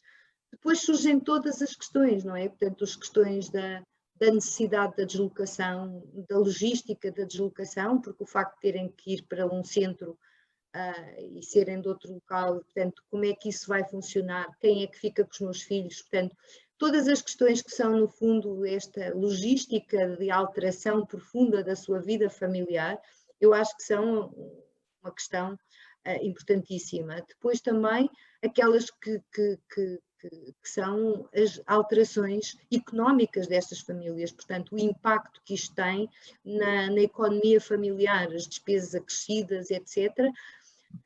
E que já agora eu aproveito para dizer, e não queria voltar a falar da pandemia, mas aquilo que nós sentimos é que a pandemia também ela tem um efeito perverso muito impactante, digamos assim, na vida destas famílias, e nós temos sentido isso nas necessidades de apoios que são crescentes a vários níveis. Depois é tudo o resto que vai surgindo no dia a dia, não é? Portanto, mas eu diria que estas são, digamos que as grandes preocupações, dominadas obviamente pela saúde da criança e pelas necessidades daquela criança. Claro que sim, claro que sim. Doutor Nuno, posso perguntar-lhe isto? É uma conversa que vamos tendo recorrentemente, mas temos aqui um participante a perguntar a nível de investigação. Se há novidades, como é que, o que é que podemos dizer de facto? Não, parece-me, pelo menos do que eu tenho acompanhado, continua a não existir uma estratégia nacional. O investimento não é por aí além. Doutor Nuno, quero fazer aqui um contexto atual acerca da investigação no cancro pediátrico? Oi. Aliás, há bocadinho, quando eu disse que espero que o Covid não focalize tudo, uma das coisas que eu estava a pensar é que se continuasse o nosso pequeno caminho no que diz respeito à investigação. Infelizmente, nós, em oncologia, nós não esperamos que haja mudanças radicais nos tratamentos e melhorias enormes. Mas eu penso que independentemente de ter havido alguma paragem em toda a Europa, neste momento, em termos de investigação, nós continuamos o nosso caminho. Em Portugal, aliás, os 4 centros oncológicos reuniram-se com o Sr. Secretário de Estado para que ele nos dê mais apoio em termos de investigação. Nós estamos a falar de vários tipos de investigação. A investigação que mais que nós priorizamos mais é a investigação clínica para os nossos doentes ao abrigo de protocolos. Isso, ao abrigo de protocolos que nós aplicamos clinicamente muitas vezes, mas que possamos participar em todo, a nível europeu, na melhoria dos dados dos doentes. Isso, infelizmente, nós temos ainda poucos doentes registados dessa maneira, mas eu penso que vamos no bom caminho, que embora tivesse separado um pouco a evolução que se estava a ter durante estes meses. Mas penso eu que estamos cada vez mais no caminho de ter mais doentes registados, participar mais ativamente em termos de investigação a nível europeu. Em termos de investigação básica, há vários laboratórios a fazer projetos, mas quando os doentes nos perguntam como é que está a investigação, a passagem da investigação básica para uma aplicação clínica demora décadas, às vezes, demora muitos anos. Mas eu penso que o trabalho que os serviços têm feito para poder participar mais nos ensaios clínicos, nos registros dos doentes e contribuir a nível europeu com os dados portugueses, tem avançado a passos muito lentos, mas tem avançado. Embora eu ache que houve um grande entusiasmo no início do ano, o Sr. Secretário de Estado disponibilizou pessoas para o registro oncológico, estávamos à espera que ele também o fizesse para melhorar os ensaios clínicos, mas as coisas pararam um bocadinho, e é aí que eu acho que era importante começarmos a pensar que tudo não é só Covid, nós vamos ter que viver com o Covid mais tempo do que aquilo que desejaríamos, e espero que esses pequenos passos que a gente tem dado, passos importantes, possam continuar a ser dados. Mas acho que, em termos de investigação clínica, nós não recuamos, não avançamos à velocidade que queríamos, mas estamos a avançar. Filomena. Deixa-me só... eu aqui, em termos de... Pronto, o Nuno e eu, nós temos algumas diferenças nas abordagens das coisas. Digamos que ele vê muito o copo meio... Eu vejo o copo meio cheio, ele vê o copo meio vazio, não é assim? Como é que é? Ou é ao contrário? Não sei. É ao contrário, eu acho que ele é ligeiramente mais otimista. Digo eu que é ligeiramente eu estou ligeiramente mais otimista naquilo que é a nossa participação e o nosso avanço nas coisas do que o Nuno. Portanto, eu vejo o copo meio cheio e ele vê o copo meio vazio. E, de facto, estamos a avançar. Não houve paragens nenhumas por causa disto, penso eu, porque todas as coisas são extremamente lentas. Por exemplo, neste momento, Portugal está a abrir juntamente a nível europeu, num protocolo europeu de tratamento de leucémias, em que todo o Portugal está a entrar no tratamento de leucémias infantis, se vão começar a registar os doentes, isto leva imenso tempo, estes processos, e não é Portugal que levam muito tempo a muitos níveis. Este protocolo para tratamento de primeira linha de leucémias, por exemplo, é um protocolo que está a ser, não é gerido, é gerado e gerido a nível internacional com participação ativa portuguesa, e vão entrar os 3 centros. Portanto, nomeadamente, nós já estamos todos a fazer em alguns doentes esse protocolo, embora ainda não esteja a ser lançado, não tem tudo pronto. E quando nós tivermos isto em ação, no fundo já estamos com 25%, quase 25% ou mais dos nossos doentes a nível nacional a ser registados, porque as leucémias representam mais de 25% dos nossos doentes. Portanto, só isso, só por si, é um passo muito grande. Respondendo genericamente à questão dos avanços, há uma coisa que temos que ter em conta quando consideramos a taxa global de sobrevivência a nível pediátrico. É muito mais fácil, ou melhor, investe-se muito mais e acaba por ser mais fácil conseguir-se avançar, em termos genéricos, obviamente, de uma taxa de 40% para 60%, o investimento vai ser muito maior do que uma taxa de 90% para 92%. No fundo, a otimização do tratamento, quanto melhor é o resultado global, mais tempo leva a poder ser feita. Digamos que a otimização é mais lenta. Obviamente, há doenças em relação às quais, mesmo em termos internacionais, as coisas estão completamente estagnadas, e o estagnado não é não haver coisas novas, é não haver resultados melhores. Há algumas patologias em que, a nível internacional, e temos aí nomeadamente os sarcomas ósseos, em que de facto são o nosso pesadelo, são um dos nossos pesadelos, em termos globais de resultados. De forma que eu acho que, apesar de tudo, nós não estamos na cauda. Estamos na cauda porque estamos na pontinha. Acho que na cauda, em termos globais, nós estamos no mapa, estamos na pontinha. Acho que nós não podemos assumir dessa forma. Diz. Não, esta vez acho que a Filomena e eu não estamos com o copo meio cheio, meio vazio. Estamos numa questão das coisas um bocadinho diferentes.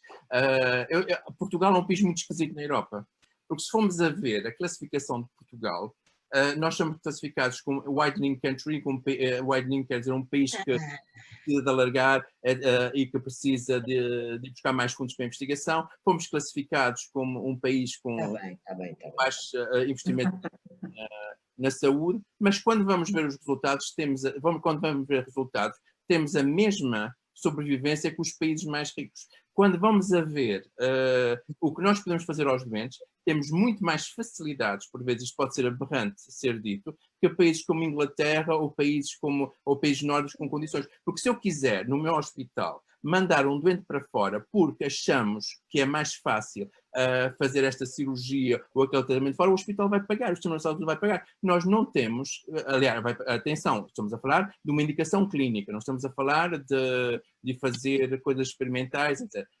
E por isso, paradoxalmente, independente de algumas classificações, os nossos resultados estão ao nível dos resultados fora, e as nossas possibilidades. Eu vejo alguns países a queixar-se, não têm este medicamento, países que foram classificados como nós, o widening, não têm este medicamento, não têm aquele, nós não temos esse tipo de problemas. Se for preciso importar, até importamos medicamento, o hospital até o fornece e trata disso. Nós não temos problemas de mandar doentes para fora, os nossos resultados são globalmente os mesmos. Quando eu digo que pareceu haver uma paragem, é que no início do ano houve um otimismo excessivo. Nós achávamos que o secretário de Estado, com quem estivemos, nos ia dar mais pessoas, etc, etc, e que isto ia avançar muito mais rapidamente. Não foi o caso. Isto foi avançando, como diz a Filomena, ao nível que sempre avançou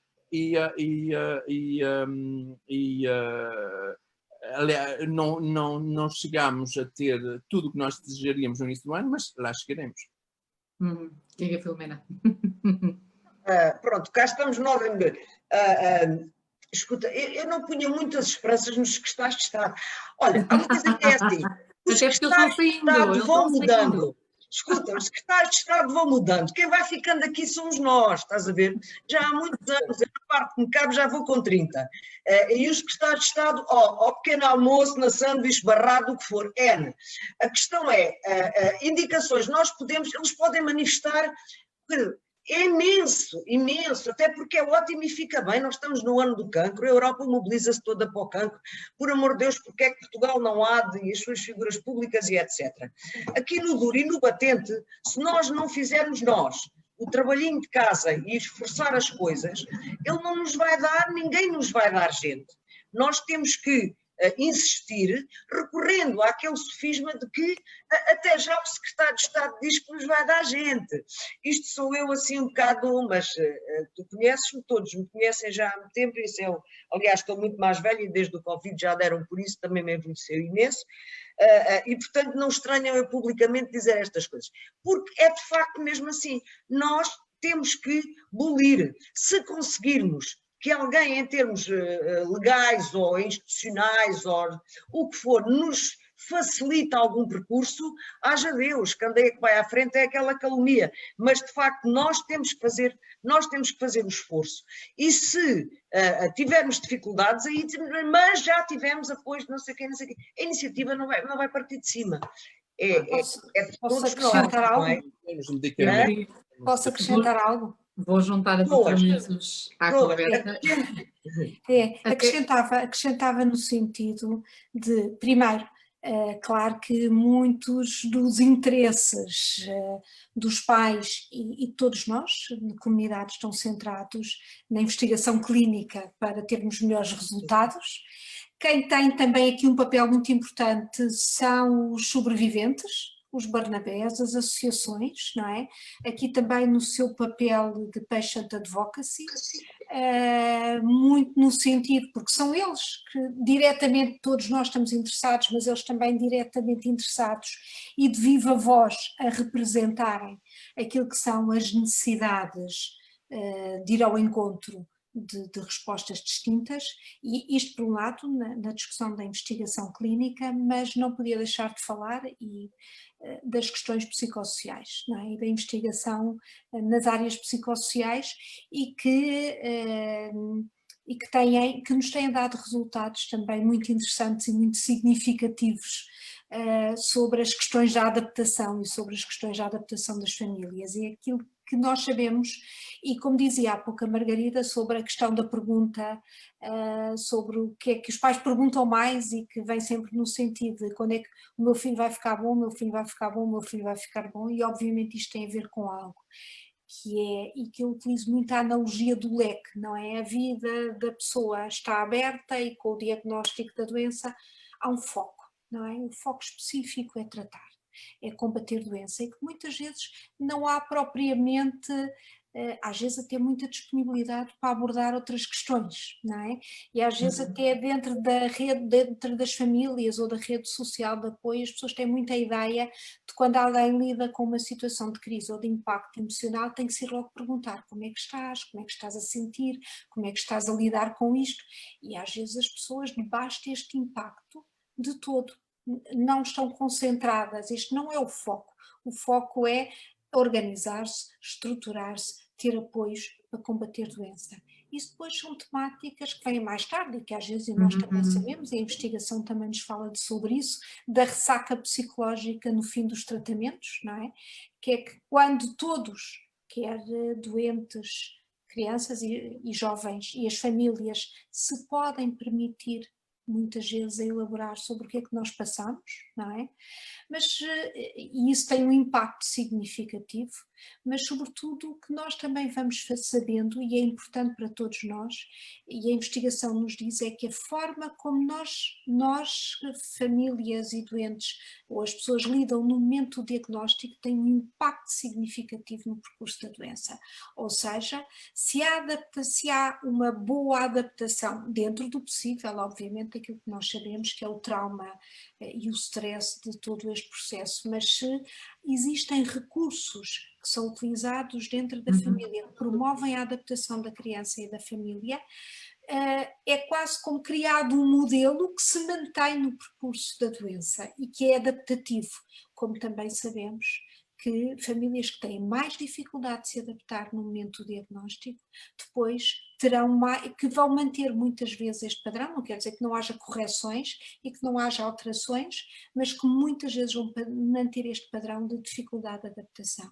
E esta é a nossa preocupação maior do ponto de vista psicossocial, e a preocupação maior não só com o momento da doença, mas depois com os sobreviventes. Exato. Aliás, há bocadinho a Margarida falava da questão que, por exemplo, quando eles já são mais crescidos, não é? Os prémios de seguros, a questão da compra da casa, para além de todas as preocupações das sequelas que podem... Exato, era isso que eu ia pegar um bocadinho também na conversa que estamos a ter sobre investigação, e eu percebo perfeitamente a doutora Filomena quando diz que cada um tem que fazer o seu trabalho e levá-lo para a frente e não estarmos dependentes das boas vontades da ABC em cada momento, mas é importante também, para além disso, isso é um dado adquirido com os profissionais ótimos que nós temos. Aliás, só os profissionais ótimos que nós temos é que justificam aquela discrepância que o Dr. Nuno e a doutora Filomena estavam a falar,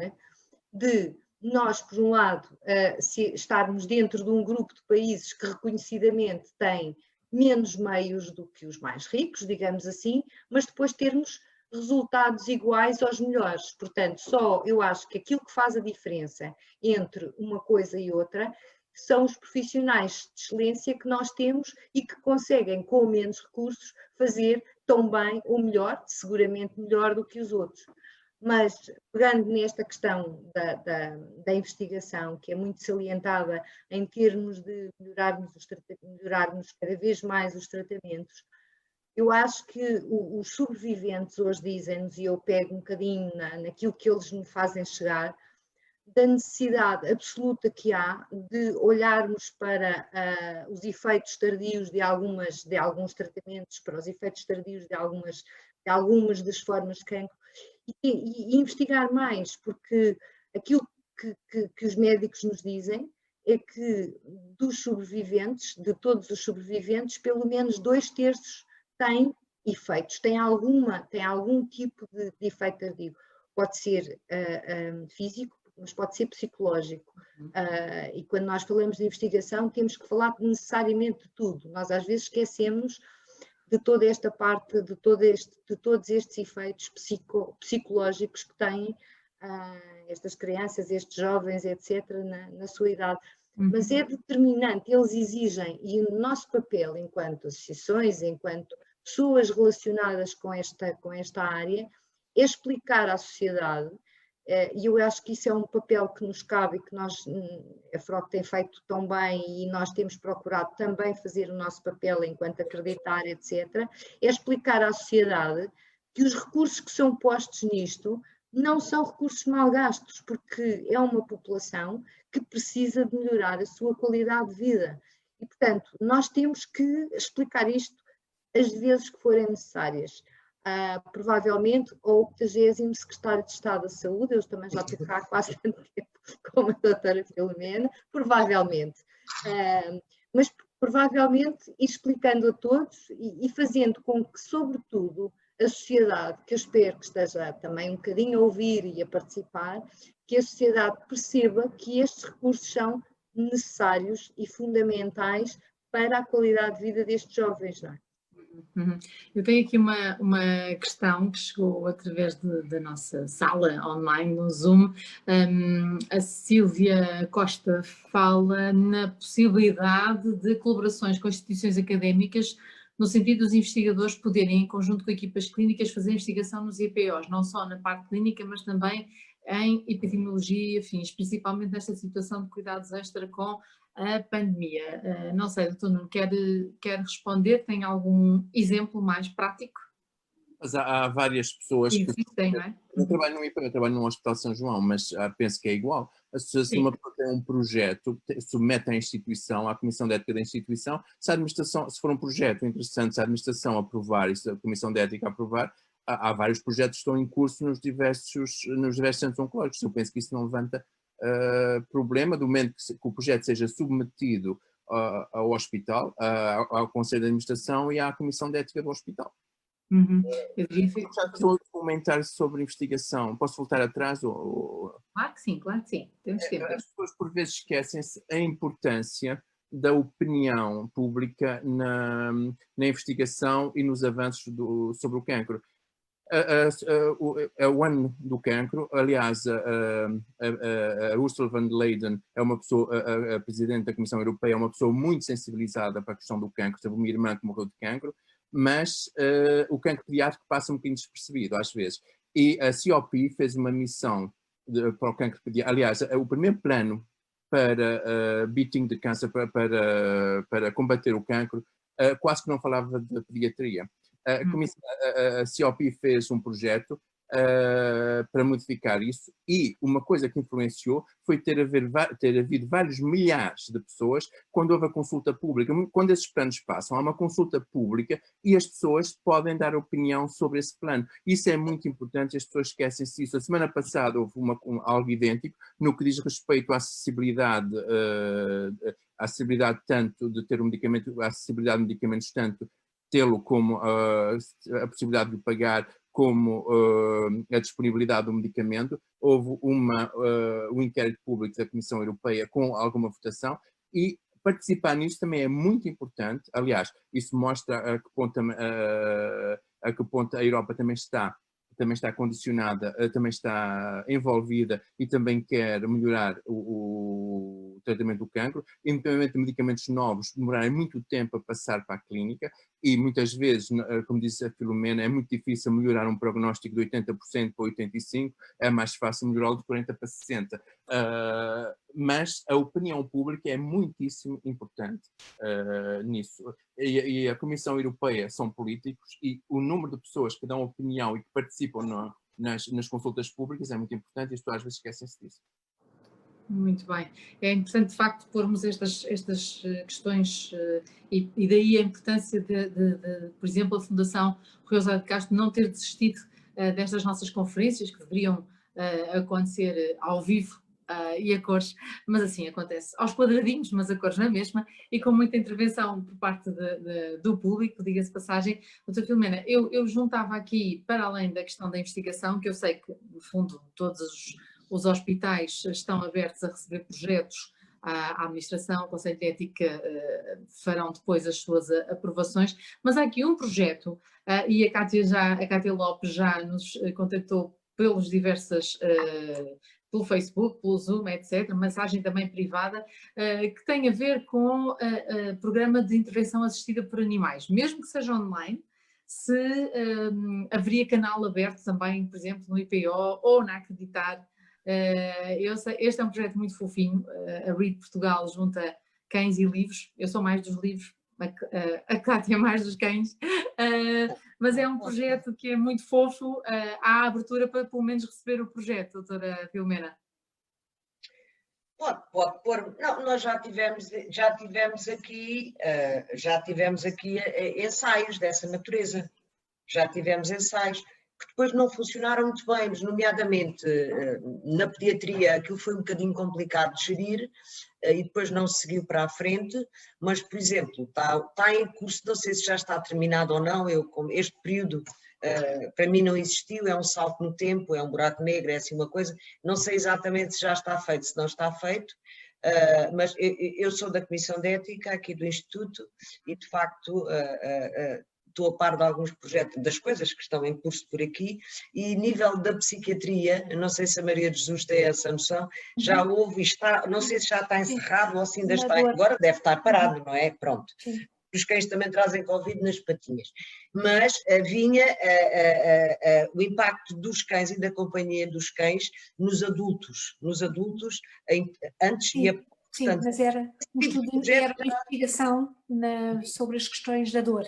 Não é? Era mais na dor. Não sei exatamente se já está fechado, se não está. No fundo, esses projetos vêm repetidamente, vêm ter connosco repetidamente. E são sempre avaliados e obviamente, aceitos se houver condições para que eles sejam execuíveis. Muito bem, não queria deixar de responder aqui à nossa Cátia Lopes, que nos está a acompanhar e a fazer esta questão que é bastante específica. Voltando aqui às questões por parte do nosso painel, há uma pergunta da Catarina Grande que é interessante porque temos estado, obviamente, a falar das famílias, temos estado a falar das crianças, dos sobreviventes e os impactos de tudo isto nos profissionais de saúde. É claro que eu acredito que a Catarina esteja a perguntar, sobretudo nesta fase covidesca. A doutora Filomena põe logo a língua de fora, porque quer dizer que tem logo resposta exatamente. Basta olhar para os seus cabelos brancos. Doutora, olha que estou-me a juntar ao clube. Isto tem sido, obviamente, no meio de... Vocês já têm, no geral, eu sou terrivelmente fã do Serviço Nacional de Saúde e dos nossos serviços públicos em geral, os médicos, sobretudo aqueles que trabalham em ambiente pediátrico, especialmente no IPO, onde a realidade que eu conheço apenas como voluntária, mas é de facto um universo que não há palavras para vos descrever. Como é que tem sido lidar com isto tudo à volta, para além da oncologia, esta situação? Filomena, quer começar? Posso começar. Eu posso dizer, por exemplo, como é lidar? Duas coisas. É muito difícil. Eu penso que isto resume tudo. E aquilo que já existia muito pouco, que é a paciência, a resiliência residual, essa resiliência residual vai-se esgotando a uma velocidade assustadora. E, de facto, é extremamente difícil, porque todas as pessoas que trabalham nos nossos serviços são, antes de tudo, são pessoas. E como são pessoas, têm o impacto de todas as outras pessoas. E tem o impacto das pessoas, mais o impacto das pessoas que trabalham com crianças e, como disse a Fernanda, mais o impacto das pessoas que trabalham com crianças com cancro, famílias, etc, etc. E, portanto, eu sei que nós podemos sair disto, dizem que o que não nos mata nos torna mais fortes, mas isso... Regra geral, quem diz isso é quem não está no meio do furacão, porque quem está no meio do furacão sente a debilidade instalar-se, não é? E todos os elásticos quebram. E, de facto, não vejo como. Nós fazemos um esforço, vamos conseguindo. A única coisa que posso dizer, de facto, é que é muito difícil, e é tudo mais difícil a parte que não se vê. A parte que não se vê é que é difícil, é a parte do nosso pensamento, a parte da nossa sensação, a parte do nosso cansaço, a parte que fica atrás do sorriso, que agora nem sequer se vê. Quer dizer, o sorriso, que é um bocado muito aquilo em que se investe na comunicação, não digo que o sorriso seja, olha, agora está, alguns vou pôr o sorriso, não é isso, o sorriso sai naturalmente na comunicação, é fundamental para comunicar. A boca é fundamental para comunicar, sobretudo para os surdos, e que estão ficando surdos, isso também é outra coisa, e neste momento não existe expressão facial. Só o facto de não existir expressão facial total a ser vista dificulta a comunicação de uma forma brutal. Obviamente que comunica a recepção dessa comunicação de parte das crianças e dos doentes, mas comunica também entre nós.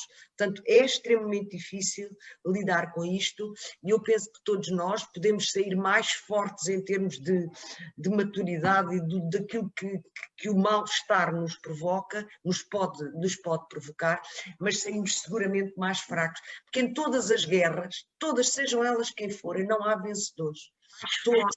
Todos, ou melhor, não há vencedores, todos perdem, seja qual for a guerra. Temos, obviamente, que ficar muito contentes se dermos a volta por cima. Essa é a postura perante todas as guerras. A gente não foge delas, não pode. Mas não podemos dizer, isto é fácil, ou não sei o quê. Não é fácil. Isto é extremamente difícil, e é extremamente difícil tentarmos sair de tudo isto ou percorrer tudo isto com o mínimo de mazelas possível.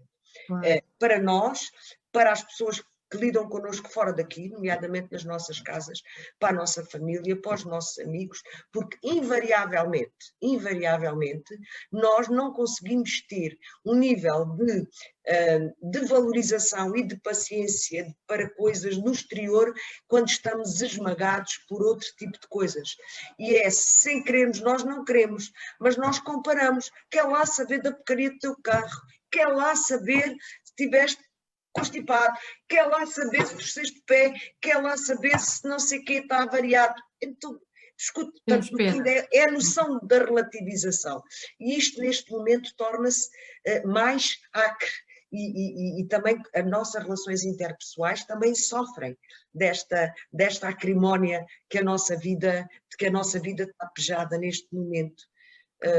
Não sei se respondi, se calhar não respondi, mas pelo menos disse qualquer coisa. Respondeu, Filomena, porque sai das vísceras, não é? Porque sempre foi assim em todos os nossos encontros e é bom que assim seja, porque não tenho um discurso preparado. Acredito que o Nuno esteve a ouvir e acredito que a nível de São João, que é uma realidade que eu conheço um bocadinho melhor, também porque sou do Porto, mas sente-se isso em todos os profissionais de saúde, em todas as equipas, e acredito que no serviço de pediatria, como é que tem estado a viver isto também, Nuno Farinha?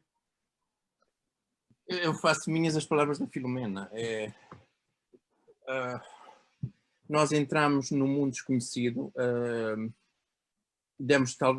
no qual tivemos que investir o nosso tempo, a nossa resiliência, esquecendo muitas outras coisas. E talvez focando demais nisso, por a nossa ignorância no início, eu penso que nós entramos num caminho com muitos receios. Obviamente é para ter receios, mas talvez não tanto como aquilo que nós pensámos no início, com aquilo que nós receávamos.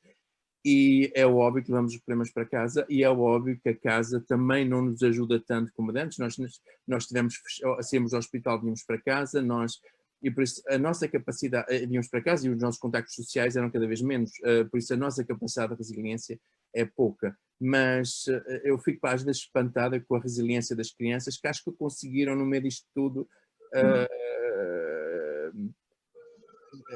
conseguiram alguma qualidade e conseguiram passar por isto tudo, às vezes, nem sempre cumprindo as regras, como a gente queria, isso é verdade, mas poder viver um bocadinho.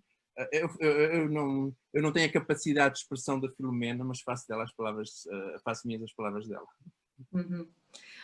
Mas Jesus, enquanto, obviamente, agora temos estado a falar, obviamente, com a psicóloga, que dirige uma unidade de psicologia no IPO e é responsável por tantas coisas, nomeadamente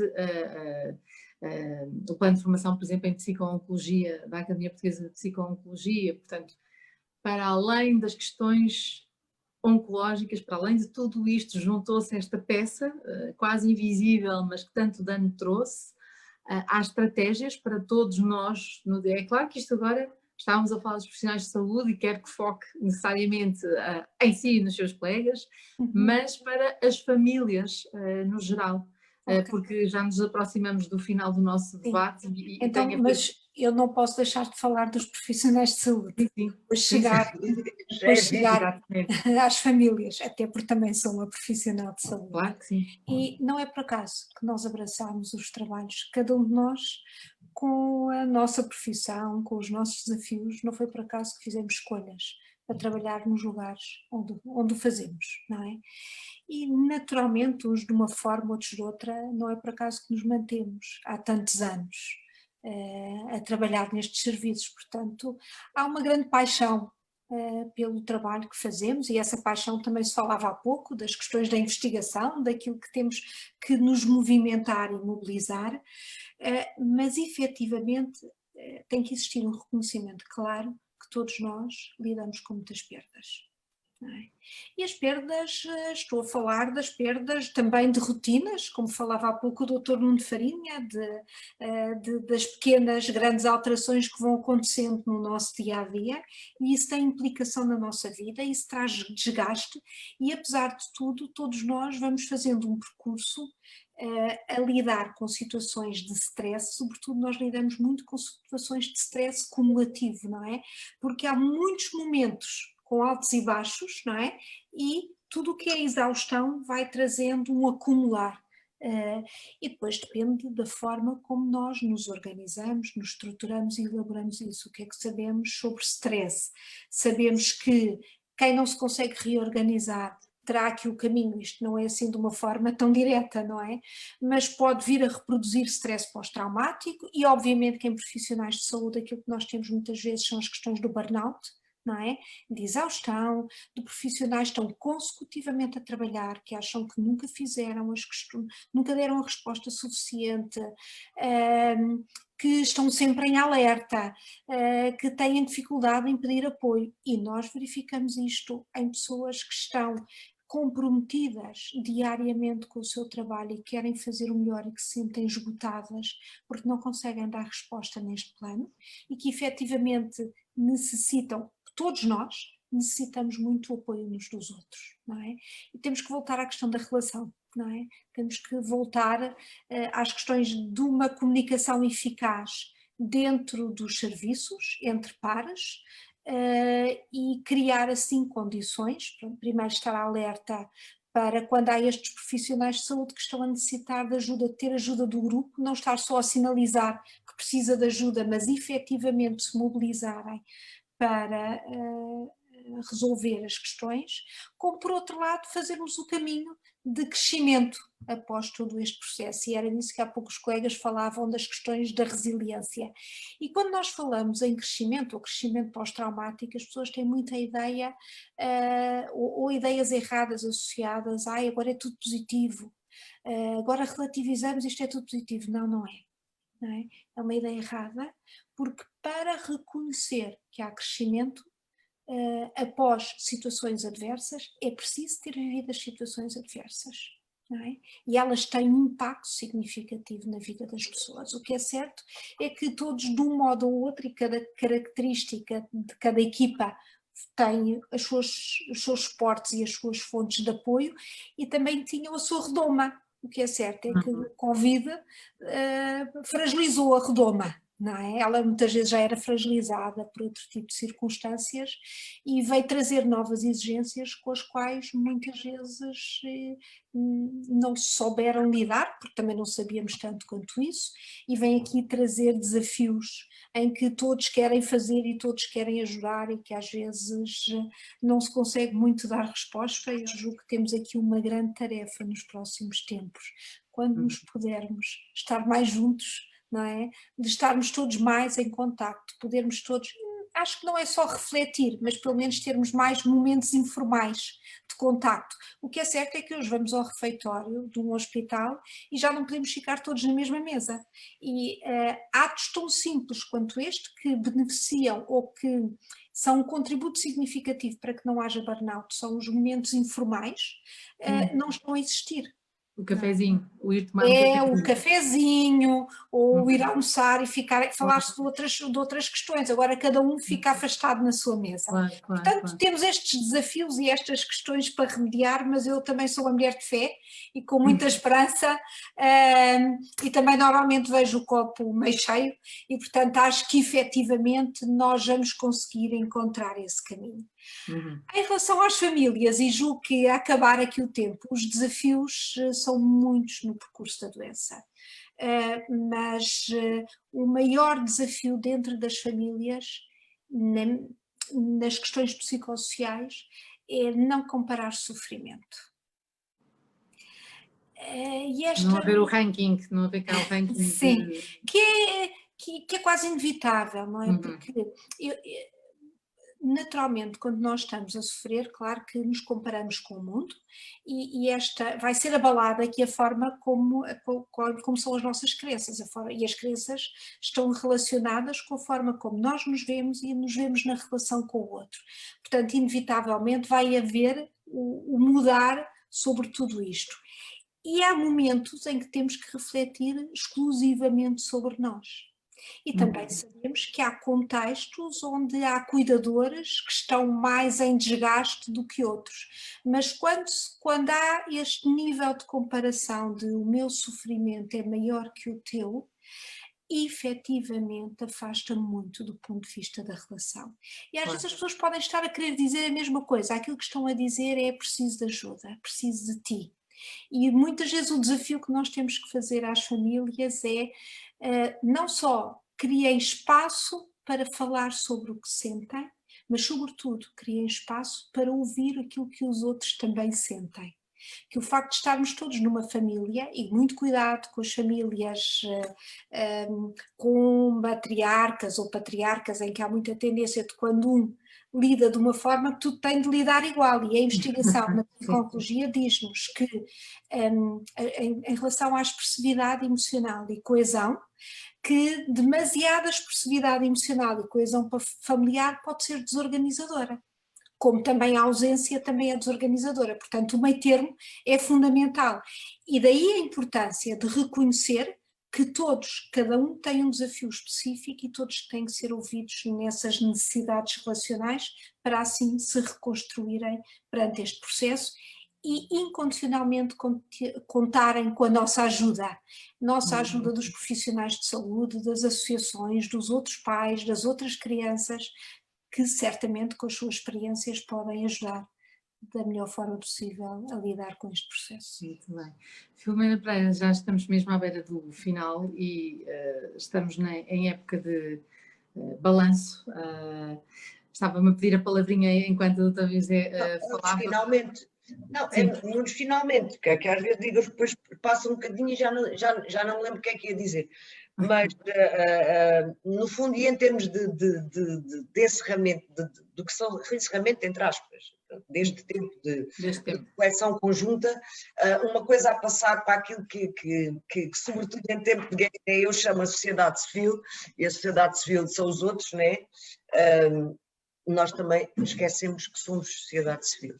Essa parte é uma parte importante, nós temos que recuperar o nosso papel na sociedade civil, é uma coisa muito importante. Outra coisa muito importante que eu acho é que é importante que toda a sociedade, e aqui apelo aos nossos governantes, e aos está que eventualmente a gente conheça pelo nosso caminho, e mesmo ministros e não só, governantes, pessoas que tenham mais potencial de intervenção. É que há uma coisa extremamente importante, há vida para além do Covid, e não podemos permitir que todas as outras coisas que não são Covid se vão perdendo recursos, perdendo gente, perdendo espaços, perdendo sobretudo esforço de toda a natureza. Que além Covid também há pessoas que estão ficando, grupos profissionais que estão ficando exaustos. No fundo, vai ficar exausto, o que está a ficar exausto é aquilo que tem vindo a ser sacrificado. Serviço Nacional de Saúde. É extremamente importante que aquilo que são as comemorações do seu nascimento não venham a anteceder o seu epitáfio. Isto é extremamente importante e é uma coisa que me preocupa brutalmente. Em relação, de facto, às capacidades de ajuste das crianças, independentemente do risco e do peso e dos custos que isto tem, que claramente tem, eu tenho uma neta de 7 anos que sei os custos que isto e provavelmente só sei um bocadinho desses custos que ela tem sofrido, mas mesmo assim o Covid é assim. Se agora não fosse esta chatice do Covid, nós agora íamos, portanto, o Covid é uma chatice que já foi metida hoje de manhã para entrar na escola, havia uma fila, pois que chatice do Covid, agora até aqui estamos na fila. Portanto, no fundo há uma minoração das coisas, o que não significa que não tenham impacto. Há vida para além do Covid, é importante que haja. Obrigada a todos os que estiveram aqui a dizer coisas connosco. Nuno Farinha, uma nota final também? Não estava à espera de fazer uma nota final, mas... Pode dizer só adeus até amanhã. Acho muito importante o que disse a Filomena, eu já tinha tocado nesse assunto, a dupla participação na sociedade civil. Nós somos sociedade civil e a participação da sociedade civil nos nossos problemas de cancro pediátrico também é importante e concordo plenamente. Há vida para além do Covid e espero que nós não focamos, eu já disse isso, mas acho que é das coisas mais importantes. Espero que todas as nossas energias não venham para o Covid e que continuamos nos hospitais a fazer o trabalho que fazemos até agora e a poder dar às famílias a qualidade que demos, independentemente do Covid. Sem dúvida. Obrigada também, doutora Ana Farinha, por ter tirado este bocadinho connosco. Temos um beijinho, a Margarida de Moçambique, para a Margarida, especificamente a Raquel Reino da Costa, que está a ver-nos em Moçambique, e portanto vamos acreditar que estes peregrinos... E que está a lutar para ter uma casa de apoio às crianças com cancro em Moçambique, com muita determinação. Portanto, Sim, vamos acreditar que ela também vai conseguir. Vamos acreditar que sim. E eu vou pedir à Raquel que reveja a parte em que falamos sobre as adaptações das casas da Acreditar e da própria Acreditar e mesmo dentro dos serviços do IPO, porque falamos nisso logo no início. Portanto, Raquel, desculpe não repetirmos, mas estamos mesmo em cima das 6 da tarde e vamos cumprir o nosso horário, mas Margarida, acredito que pelo menos uma mensagem também de grande esperança temos de deixar neste mês de sensibilização, o mês de setembro. Tem, aliás, aqui um laço amarelo, não é? Um laço amarelo para lembrar isso. De qualquer forma, eu acho que a mensagem da doutora Filomena, eu tenho que sublinhá-la, porque nós, Acreditar, estamos a repeti-la desde março. Nós não podemos ficar só no Covid. Portanto, existem outras realidades, existem outros problemas. Nós vimos-nos sozinhos a debater com questões extraordinariamente importantes, porque casas para crianças com cancro só existiam as de Acreditar, não havia respostas, nós sentimos sozinhos, e se não fossem os médicos e os hospitais muitas vezes a ajudar-nos aqui e ali, nós teríamos tido imensos problemas na adaptação, numa série de outras questões, e tantas vezes ficámos assim a falar um bocadinho sozinhos e a inventar respostas, e portanto não pode ser só Covid. Eu acho que aquilo que a doutora Filomena disse, como remate desta conversa, tem que ser também a minha.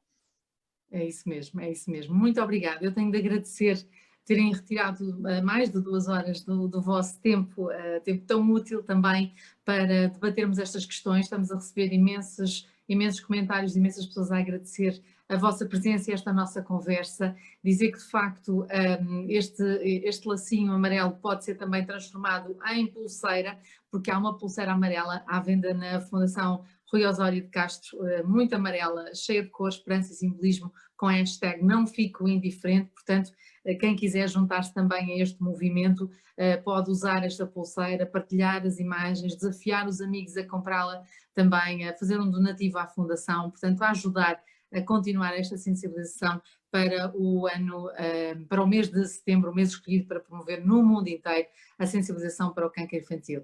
Cristina está de regresso porque vai ter as honras de encerramento. Eu quero agradecer o convite, muito obrigada, foi ótimo, e deixar um beijinho muito especial à Rosa, que estava a mandar um beijinho também, um miminho para os voluntários da Nuvem Vitória, e a pedir que regressemos e a pedir aos doutores para que deixem os voluntários da Nuvem Vitória. Para quem não sabe, são contadores de histórias. Íamos todas as noites contar histórias de embalar às crianças internadas nas pediatrias, e agora também estamos, à semelhança dos fantásticos voluntários da Acreditar, também estamos em período ainda de quarentena, portanto ainda não podemos ir. Portanto, beijinho, Rosa, esperemos em breve voltar. Até lá estamos a contar histórias online no famoso quadradinho. Cristina, obrigada, continuação de um excelente trabalho na Fundação, não apenas no mês de setembro, mas em todos os meses, todos os dias do ano. Obrigada, Fernanda, e obrigada a todos os restantes convidados que tiveram aqui durante, lá está, como a Fernanda disse, estas 2 horas foi ótimo. Vamos ter que, chegou o fim do tempo, vamos ter que terminar. Tal como eu já estava à espera, realmente o Covid acabou por roubar aqui bastante tempo, mas realmente é normal que as famílias ou que as pessoas se preocupem com este tema, mas lá está, há vida além do Covid, estou-me a repetir, acho que todos dissemos o mesmo. E para quem quiser saber temas mais genéricos sobre o que é esta realidade do cancro pediátrico em Portugal, pode sempre também consultar o PIPOP, onde temos uma informação genérica sobre o que é que são, não é só em Portugal, mas o que é que são as causas, alguns sintomas, onde é que realmente o cancro pediátrico é tratado em Portugal. Isto ainda são questões que nos surgem diariamente, portanto, para verem esclarecidas algumas destas dúvidas, sugeria que consultassem o nosso portal, ou então que nos enviem um e-mail com alguma dúvida que ainda tenham. Muito obrigada a todos e mais uma vez, obrigada também a quem está em casa. Este vídeo vai ficar disponibilizado no nosso site e foi também partilhado no Facebook. Obrigada. Obrigada a nós. Obrigada. Obrigada.